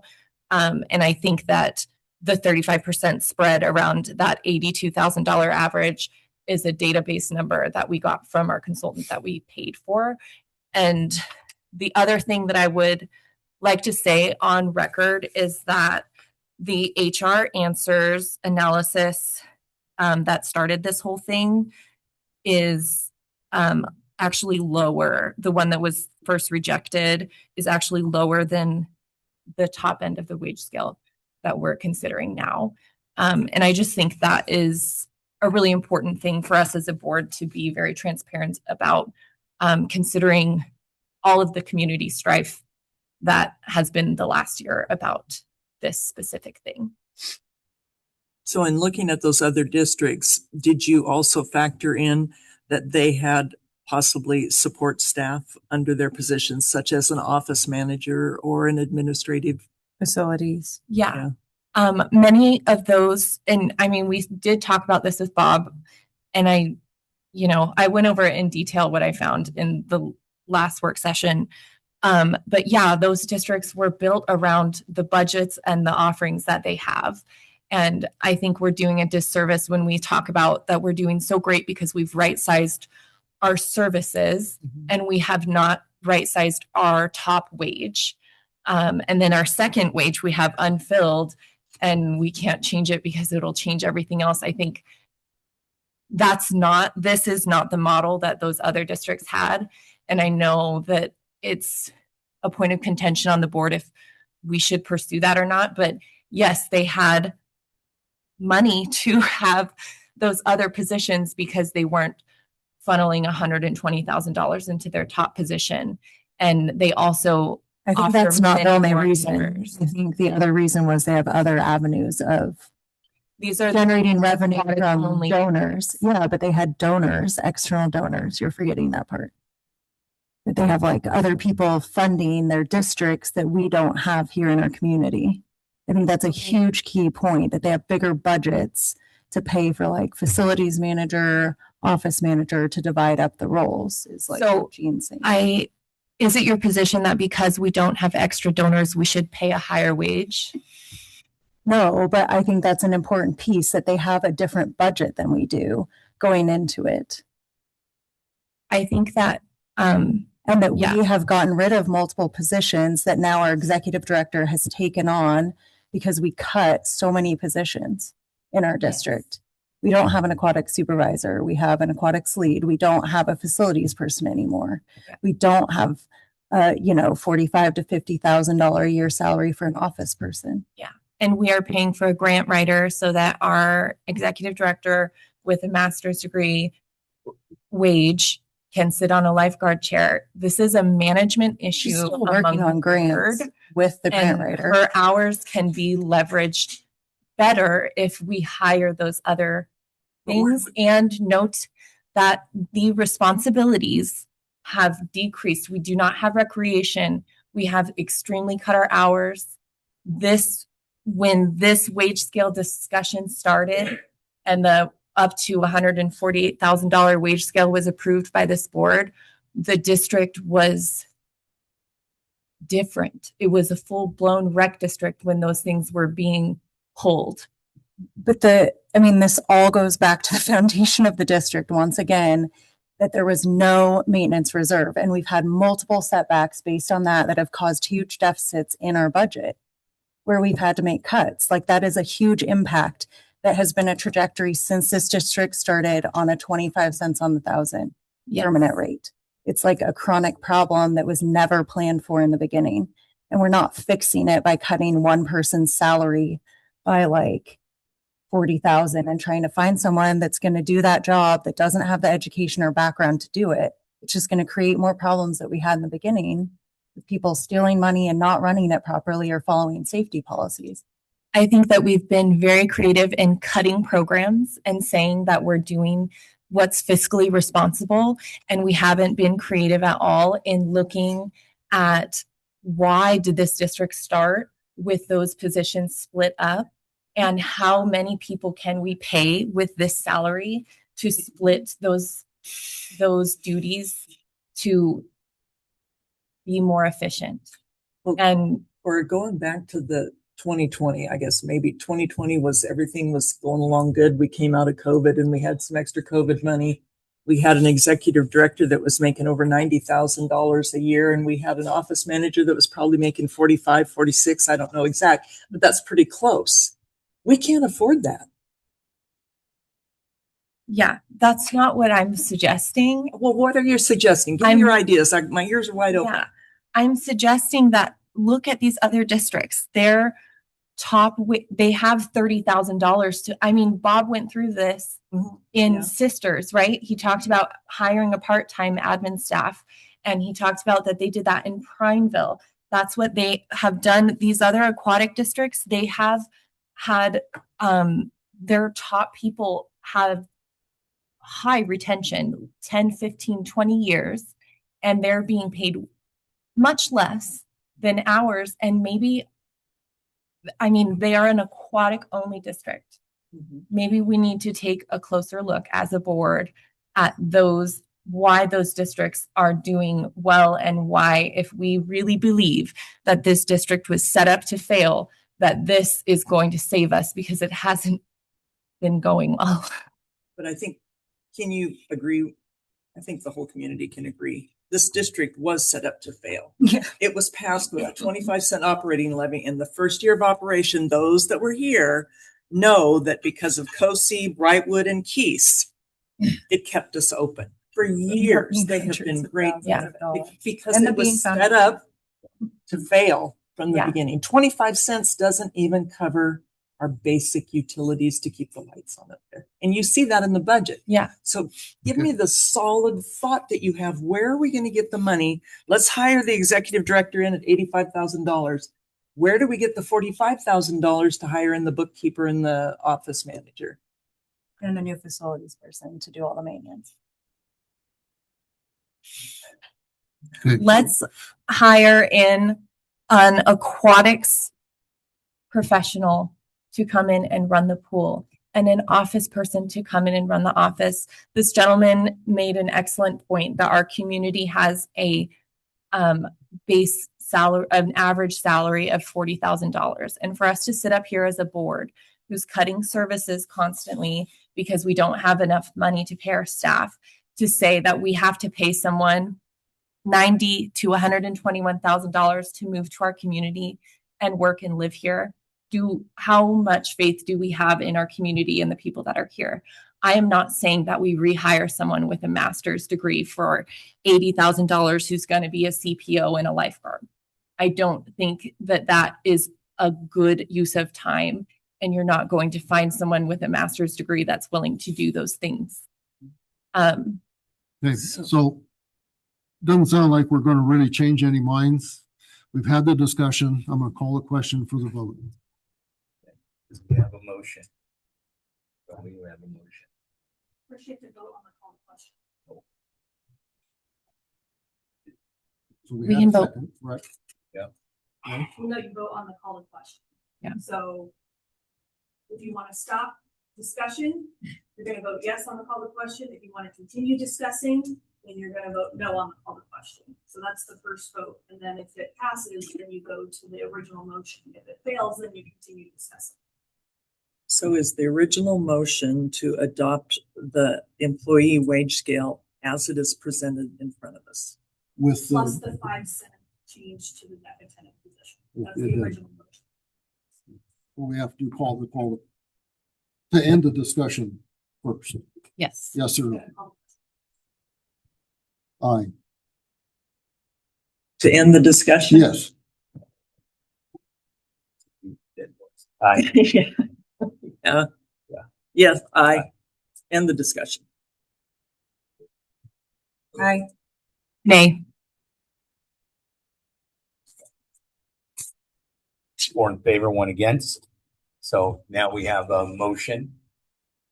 We have a motion to adopt the 2026-27 employee wage pay scale. Just to clarify, the motion was from Frank and the second was from Irby. With the change on the minimum wage. All in favor? Aye. Aye. Aye. Nay, and I would like to just say on the record that I think this decision is a disservice to our community. Here. I would like to say on the record that I think it's a disservice to our community to try and get rid of our current executive director and start over in the middle of a good, positive, forward trend on the way our aquatic center is being restructured. Thank you. You're welcome. Go. Thank you. So we move on. So we have 4 ayes, 1 against. Okay. So consider approval of the proposed summer 2026 Madras Aquatic Center schedule and acknowledge the estimated fiscal year 2026-27 cash flow analysis to be presented to Jefferson County Commission on April 1st, 2026. Board members, in your packet, you got the proposed schedule that was included in the budget options that were presented earlier. And then the one piece that we didn't talk about earlier is the cash flow analysis. So I'm going to start kind of at the top and work my way down. This shows year over year since 1920 what the beginning fund balance was. 2020? Did I say 1920? 1920. 2019, 20? 1920. So that started over here, and as you move to the right, you can come to 26, 27. Being conservative in assumptions, I put in a 0 beginning fund balance for 26, 27 as a worst case scenario. Added in the tax anticipation loan, and then went through month by month of what the assumed revenues, expenditures, and how much we would need to use of that tax anticipation loan to get us through to when taxes are paid in November. And as you can see, over part of the way that we do these estimates is we look back over the prior years. We think about what the schedules were, we think about what programming we offered, what we're planning to do for the summer, and we come up with these estimates. I always try and estimate low on revenue and high on expenses so that we see a potential worst case scenario. And as we work through it, you can see that at the place where we usually have the least amount of money, which is October, right before we go into November when property taxes come in, we've got about $16,000 left of that tax anticipation loan. And that assumes a few things. It assumes that our capital improvements that we're doing in September, that we'll be able to work with those folks to make those payments in October and November instead of paying them ahead of time or upfront or the month of September. And so as I'm working with contractors on those projects, we're going to try and work with them, help them understand our cash flow challenges. Now, if we had to pay them all in October, $105,000 for the work that we're going to have done in September, we would be able to hold off on paying some bills in October till November, which this district has historically done frequently in years when cash flow in October is challenging. So it will still work. It just won't be, we won't have that positive balance at the end of October in that scenario. And what that does is we work it through the rest of the year, assuming that the schedule stays the same, like I discussed during the budget assumptions conversation, that we add back those open swims during weeks when there's no school, potentially. And like I said, I'm conservative on revenues and probably aggressive on expenses. We could end next fiscal year with about $40,000, which is a huge turnaround considering we're going to put $105,000 in the capital. That assumes no donations, which historically we somewhere between 10 and 15,000 in donations come in every year. It also assumes no grants, and I'm really I'm thinking that we're going to bring in some grants in the coming year too. So that is the cash flow analysis that would be presented to the commission along with the schedule. My understanding from the commission was they wanted to ensure that the pool would be open this summer, that we wouldn't have the summer like we did last summer where we had to close. And based on that cash flow analysis, we should have no problem being open this summer, with the exception of something breaking that would set us back. Courtney, are there already designated board members going to that meeting with you on Wednesday? No, I would love everyone. I would like to attend. It's on the agenda at 11:30 on Wednesday. What's the date again? And only 2 board members can go, correct? I can put up a notice that says there's a potential for quorum, but just you guys can't discuss decisions that you make as a board, but you will have already made this decision, so you can discuss this. And where would that be noticed? I'll throw the notice on the website and on the door tomorrow morning. That there's a potential for quorum Wednesday at the commission meeting. Put it on the calendar. Yeah, I think that putting that notice would be a good idea.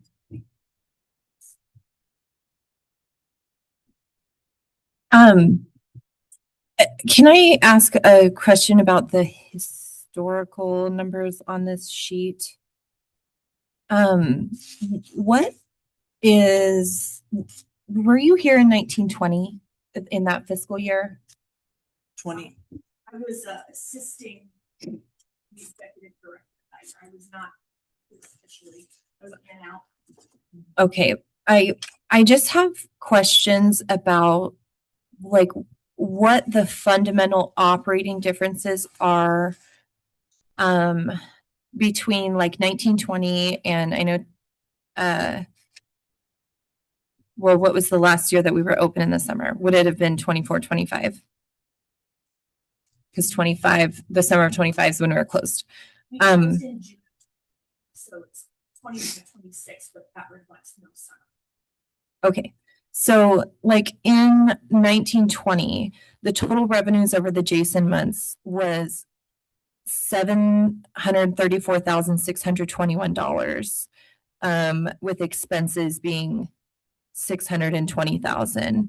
But then, you know, in fiscal year 24-25, which was our last summer open, our total revenues over the Jason months was 206,000 versus 734.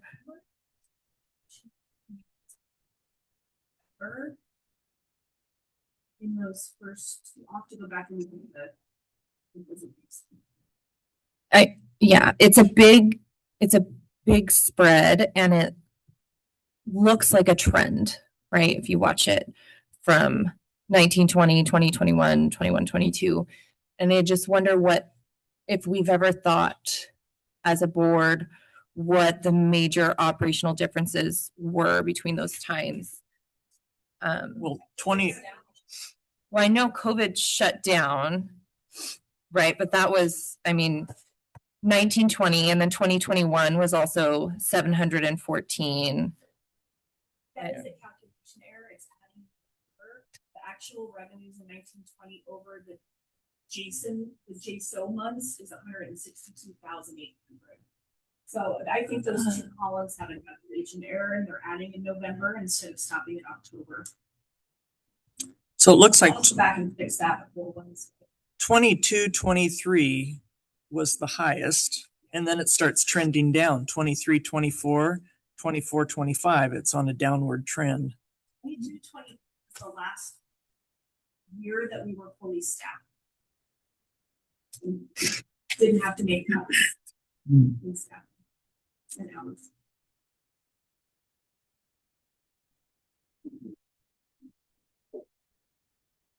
So this sheet has been in circulation since 1920 with that big of a discrepancy on it. And no one's questioned it. Okay.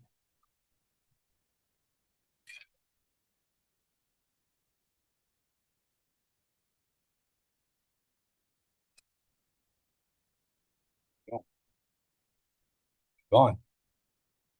Executive Director report.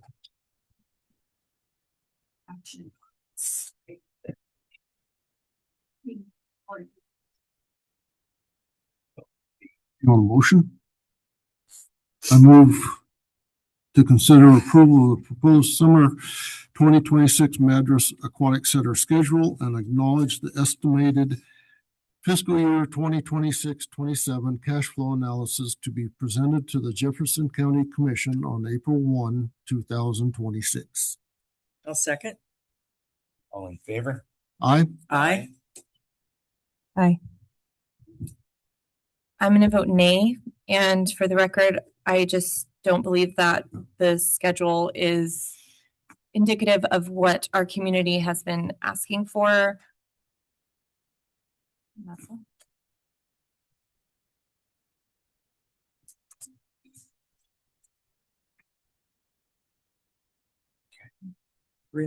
Well, I think that's, like I said, with that one, we're going off the historical data, correct? Yep. Okay, so that's what the historical data showed. Of the patrons Okay. we're currently serving. Moving on to number 11. Okay. Moving on to number 11, Executive Director report. Board members, in your packet, you've got a few pages and lots of data that I'm not going to go through tonight, but I'm thinking we'll have a work session on it either next month or the following month. But to start at the beginning, I'm so proud of Natalie and Wheaton's initiative and the work on their presentation, and they did a really good job. We thought we were going to have all the time to do it spring break, and then we had a lot of people call out sick, and we were all lifeguarding and trying to keep pool running safely, and so they did a really great job. Follow up from the February board meetings, questions were asked, and I want to make sure I circle back to the numbers. So the district sold 25 January punch card specials. So the total revenue from those was $3,600. 21 of them were to in-district patrons and 4 were to out-of-district patrons. Legal fees and expenses for the May 24 and 25 election are included in your packet in the report. In 23-24, the first year that both measures were put on the ballot, it was about $38,000 in legal fees. The following year, it was $14,000. A lot of that work had already been done the year before. There were some questions about the SDAO safety grant. We were awarded funds in 21-22 for upgrades to the camera system, and in 23-24 cybersecurity upgrades. We have applied in the other years that I've been there for rekeying the facility, a chemical sensor for the storage room, upgrades to accessibility access to the natatorium, new fire panel, key card access for the maintenance pump room and boiler rooms. I don't know about receipt of those funds prior to those years, but those are the ones that we applied for. We're going to talk about the year-over-year analysis of memberships further down in the data graphs. Marketing updates, the spring mailer with the buy one, get one free coupon hit mailboxes on March 4th. And the following is a summary. We've got about 1% of them brought back. And the additional revenue we've received from those folks bringing others with them is about $384. We're hoping we see some more come back, but that's mailed out 7,800 of them and also had an added newspaper. We haven't had any newspapers come back, but we've had postcards come back. And did those have an expiration date with the fiscal year or? I think we did June 13th, which is the end of our school year schedule. Oh, okay. For the coupon, the buy one, get one. Facilities update, the domestic boiler replacement project is still ongoing. The third party is still trying to troubleshoot challenges. They're really, the person that keeps coming to the pool keeps saying we're trying to convince them to just replace it. But they're working through their warranty processes of replacing these plugs and those things and all of that. As a result, there have been some days when it goes into an alarm and staff misses it. We try and go back and check it probably every time we go back and check the chemicals every 2 hours. There have been a few times that we missed it and the water may have not been as warm as it should have been. So we've added that to our process until this gets completely fixed. Safety committees reviewed a number of issues, anti-slip tape in the natatorium. Parking lot light quotes are very expensive, $1,300 for each bulb. That's 7 that are out. Lighting in the reception area, got a quote for $5,000 to fix that. And a new additional handrail for the spa, which was a recommendation of one of our patrons. We thought it was a really good one for folks that need a little bit more help getting down those stairs. And I also noted here that we received that new Aqua wheelchair, large grins from patrons who use it regularly, and pizza for the staff. So I thought the parking lot did not belong to us. say that again. The parking lot did not belong to us. So we don't currently have an agreement with the school district. The original agreement is for a parking lot that was designed but was not built. And so we've been talking about adding a parking lot, shared parking lot agreement to our memorandum of understanding that we do every year. And that process is going to be coming up this April to talk through that and bring the board an agreement. One of the things we discussed is the school district is responsible for maintaining everything in the parking lot up to $5,000, and anything over that we would split the cost. So we're trying to work through and negotiate what those things look like. The weird thing about the parking lot is the electrical, the landscaping, water, that's all on our system. So whoever built and designed it, I don't know, presumed it would be a shared space, I suppose. So that's something that we're working through, but there's no documentation as of now for what that maintenance looks like. Yep. We do have a verbal agreement that they take care of snow if it does snow, and that we take care of the landscaping. And that's sort of how we've been partnering through that. And that existed before I before I got here. Preventative maintenance and services. We've received 2 quotes for annual HVAC services, preventative and just regular service. Frank's been involved in that. And because it's under $25,000, it's something that I can do without needing to bring it for board approval. But Frank's been involved to help give us some guidance on that. We're soliciting quotes for pump room service, boiler maintenance, and heat exchanger replacements.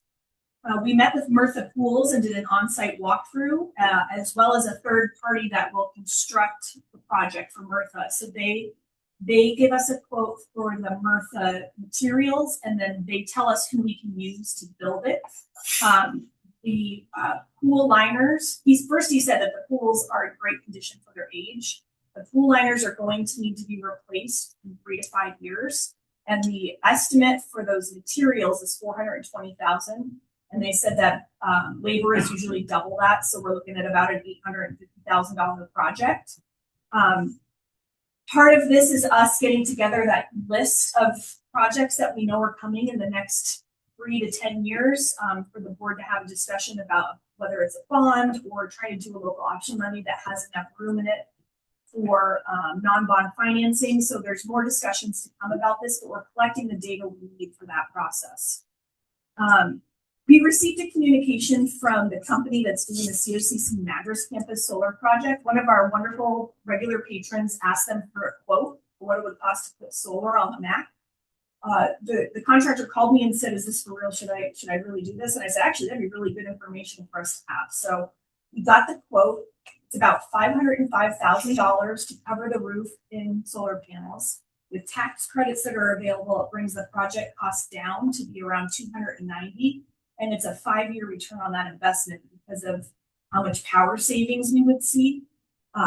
So it's something that we now have information on that can be considered for the future. I know the person that requested it has some ideas for how to fundraise to make the project happen. So we'll see if that comes to fruition. Is there a history of solar panels? Yeah, they were already there and they got damaged. Well, and they were for heating the water, Mm-hmm. not photovoltaic. Voltaic. So those panels were damaged way back with a hailstorm, and no insurance Uncover it. claim was made. So they're gone. The infrastructure is all still there, but the panels no longer exist on the roof. Is there a way to put the panel somewhere else beside the roof? Oh, It's possible. I can't imagine. I would think we'd have some land use challenges on the property behind because it's a bunch of residential. But that's something we could explore if the board wanted to do that. It's the perfect slope, but the neighbors wouldn't want it in their backyard. Right. Yeah. Yeah. We have 2 RFPs that are out on the street right now. One is for our 26-27 audit. I've met with 3 companies that are planning to put in bids for that. But we also have an information technology services RFP out there. I've requested that Melissa Irvine, one of our budget committee members, and a CPA help us evaluate the audit. And I was hoping that Janelle and Jean would also be a part of that team to review the audit proposals we get back. Even though I'm expecting it'll come back at less than $25,000, that one is going to come to the board because the auditor serves at your pleasure, not at mine. So that's about 2 board members. It's great to have you involved in that.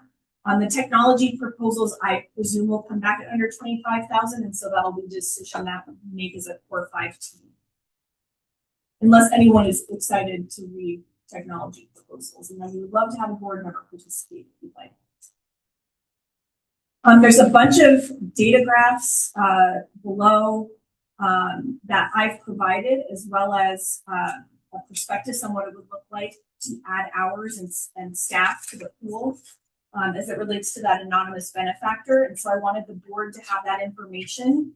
So everything that I gave to them is attached to this report, along with all the KPIs that we talked about when the board adopted the goals for next year. So I'm gonna breeze through it kind of fast, but if you have questions, please ask, and you can always set up time to talk about it offline as well.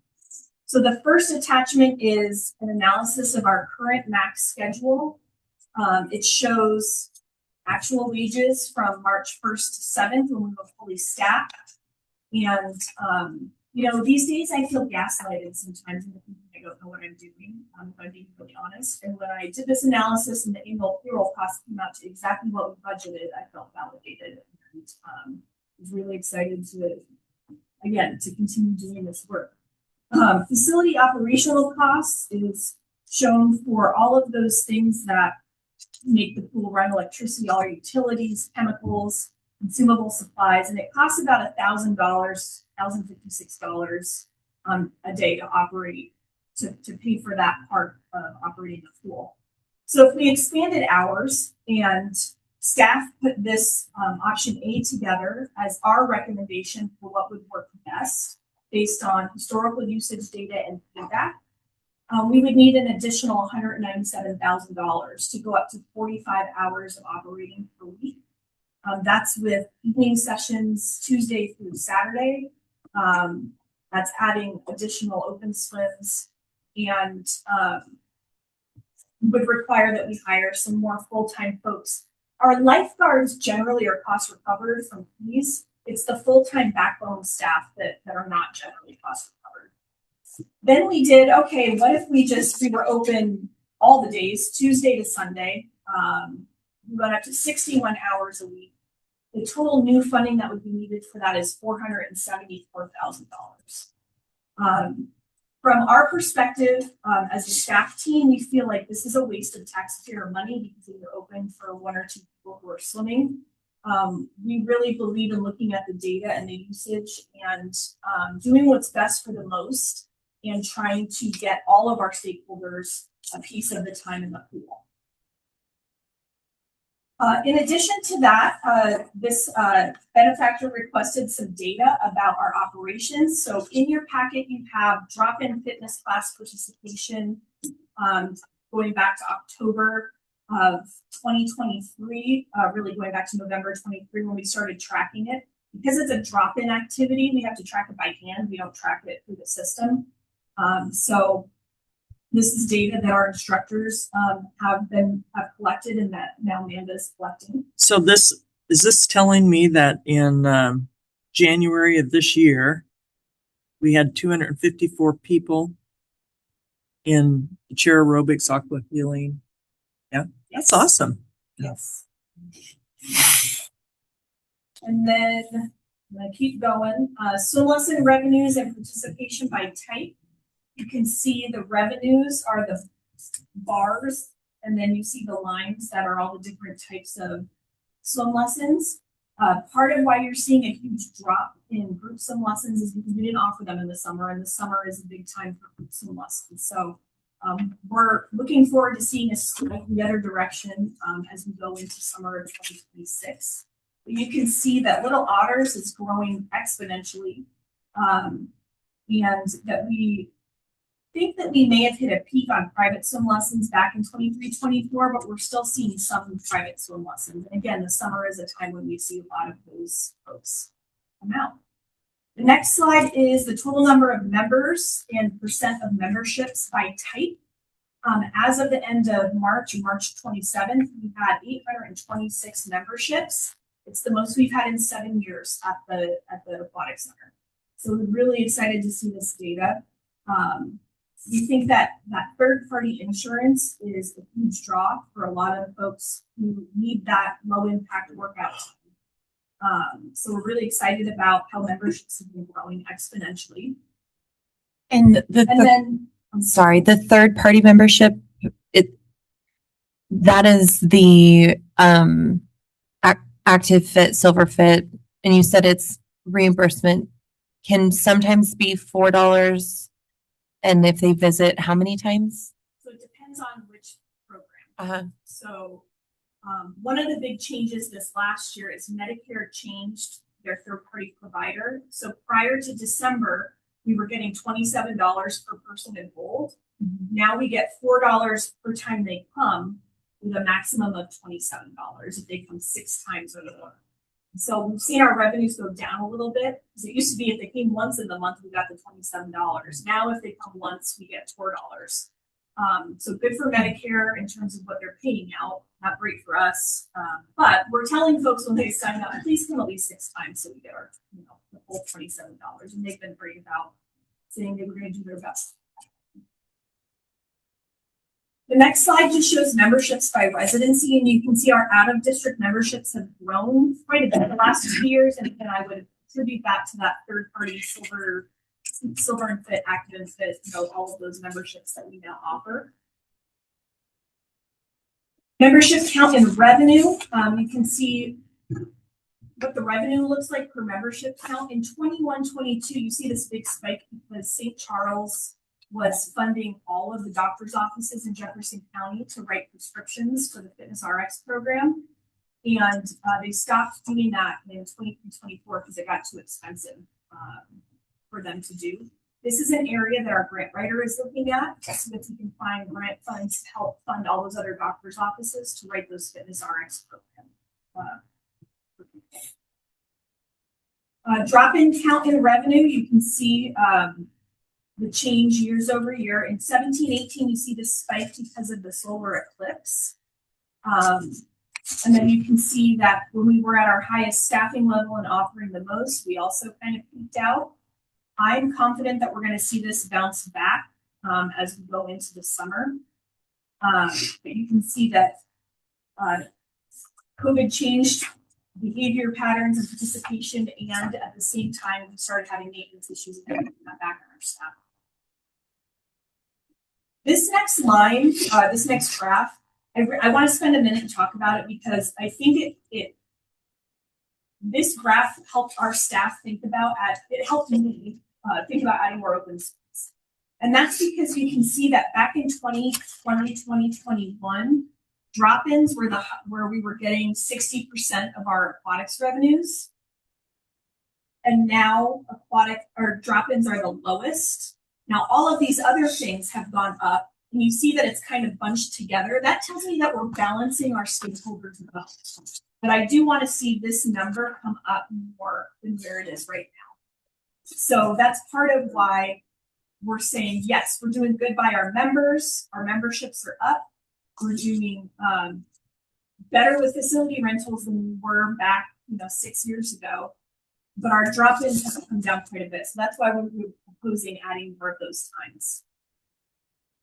And then lastly, percent of the cost of MAC operations covered by aquatics revenues. This just shows you the expense versus how much is coming in to cover it from each of those revenue streams. Oh, I'm sorry, there's one more. And then aquatics revenue and MAC operating costs, percent cost recovery. So our goal in our policy is 50 to 75% cost recovery. The closest we got was in 22-23 when we were at our peak staffing, peak hours. We were right there at that. It's like 49.4%. And so the goal is to get us back there, to get into that 50 to 75% range. And that is all the data in my report. And I'm sorry, it's a lot, but we were really excited about it. And I wanted you to have it because we gave it to this benefactor to share.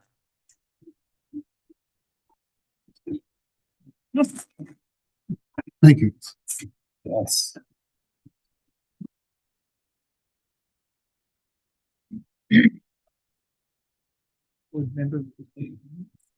Any board member reports and highlights?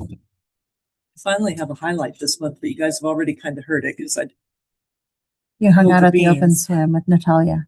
I did.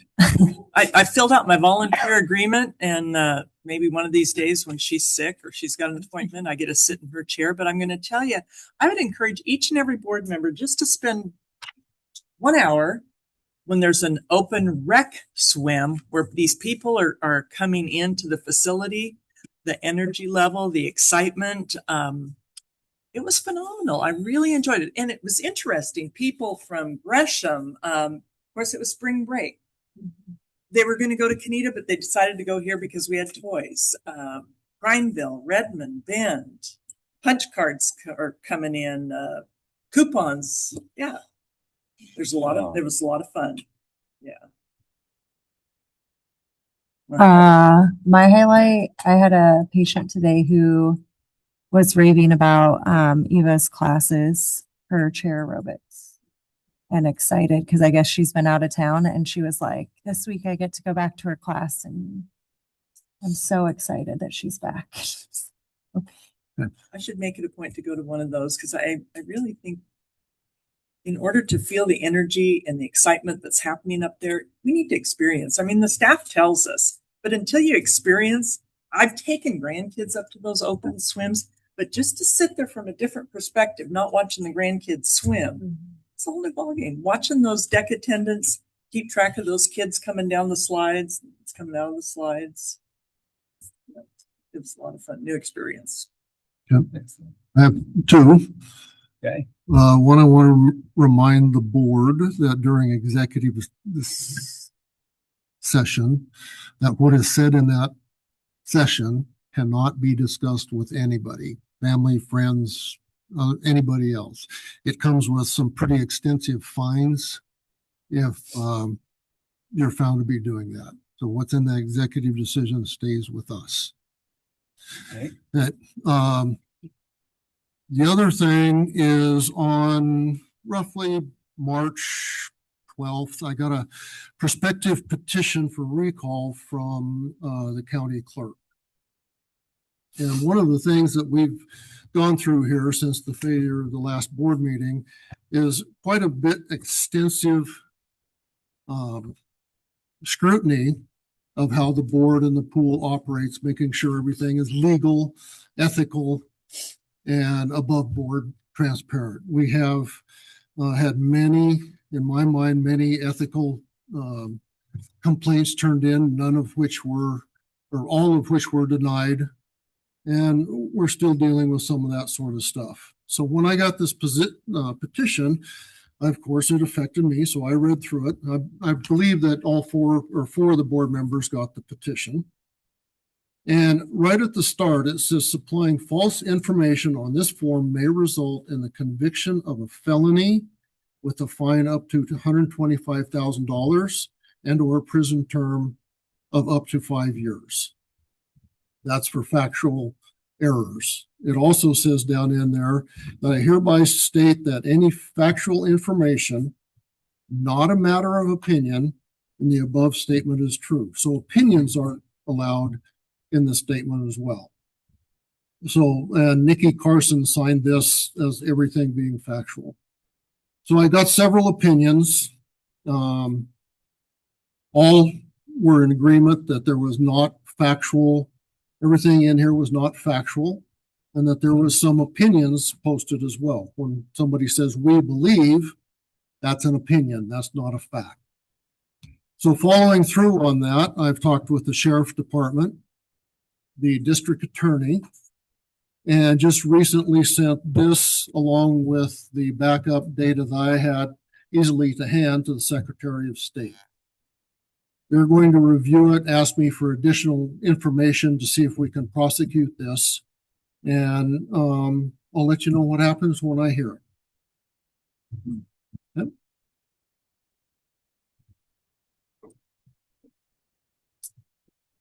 All right. I guess that's it for reports and highlights. I would like to just thank everyone who came today. It's nice to see a full room. I know not everyone here agrees in the path forward, and I know there's some strife. And I also know that everyone in here wants to see our pool thrive. And I appreciate a lot of the comments that was a commonality when we are able to take the time to sit down and discuss our concerns and our differences. So I just want to say I appreciate everyone's input. Even if you think that I might not appreciate your input, I really do. And I encourage it. And then to the ladies, I really enjoyed your presentation. I hope we get a really good recording so we can, maybe post that or have it as an informational thing when people have questions about our programs in lifeguarding, because you guys did really great. So. Yeah, thank you. Okay. Thank you. Reminders and upcoming meetings and events. Wednesday, April 1st, 2026 at 11:30 a.m. Jefferson County Commission presentation. Monday, April 27th, 2026 at 5:30 p.m. MACRD work session and business meeting location, Jefferson County Commission meeting room. Okay. Courtney, So- could you highlight just the first date of the budget stuff? I know it's not on this list, but I think it's important to call that out ahead of time. Yes, we have our budget orientation meeting is on Monday, May 4th. First budget committee meeting is on Monday, May 18th. Thanks. So we are now going to go into executive session at 9:33. The board will convene in executive session pursuant to ORS 192.6602I to review and evaluate the employment-related performance of the chief executive officer of any public body, a public officer, employee, or staff member who does not request an open hearing. The executive session is not open to the public. However, representatives of the news media and designated individuals will be allowed to attend the executive session. All other members of the audience will be asked to leave the room. Representatives of the news media are specifically directed not to report on any of the deliberations during the executive session, except to state the general subject of the executive session as previously announced. No decision may be made in the executive session. Okay.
There we go.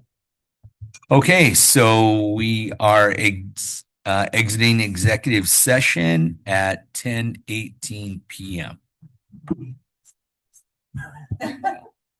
So no, turn it off. And you no, and then you're gonna. Oh, okay. And we're going to adjourn the meeting at the same time, 10:18.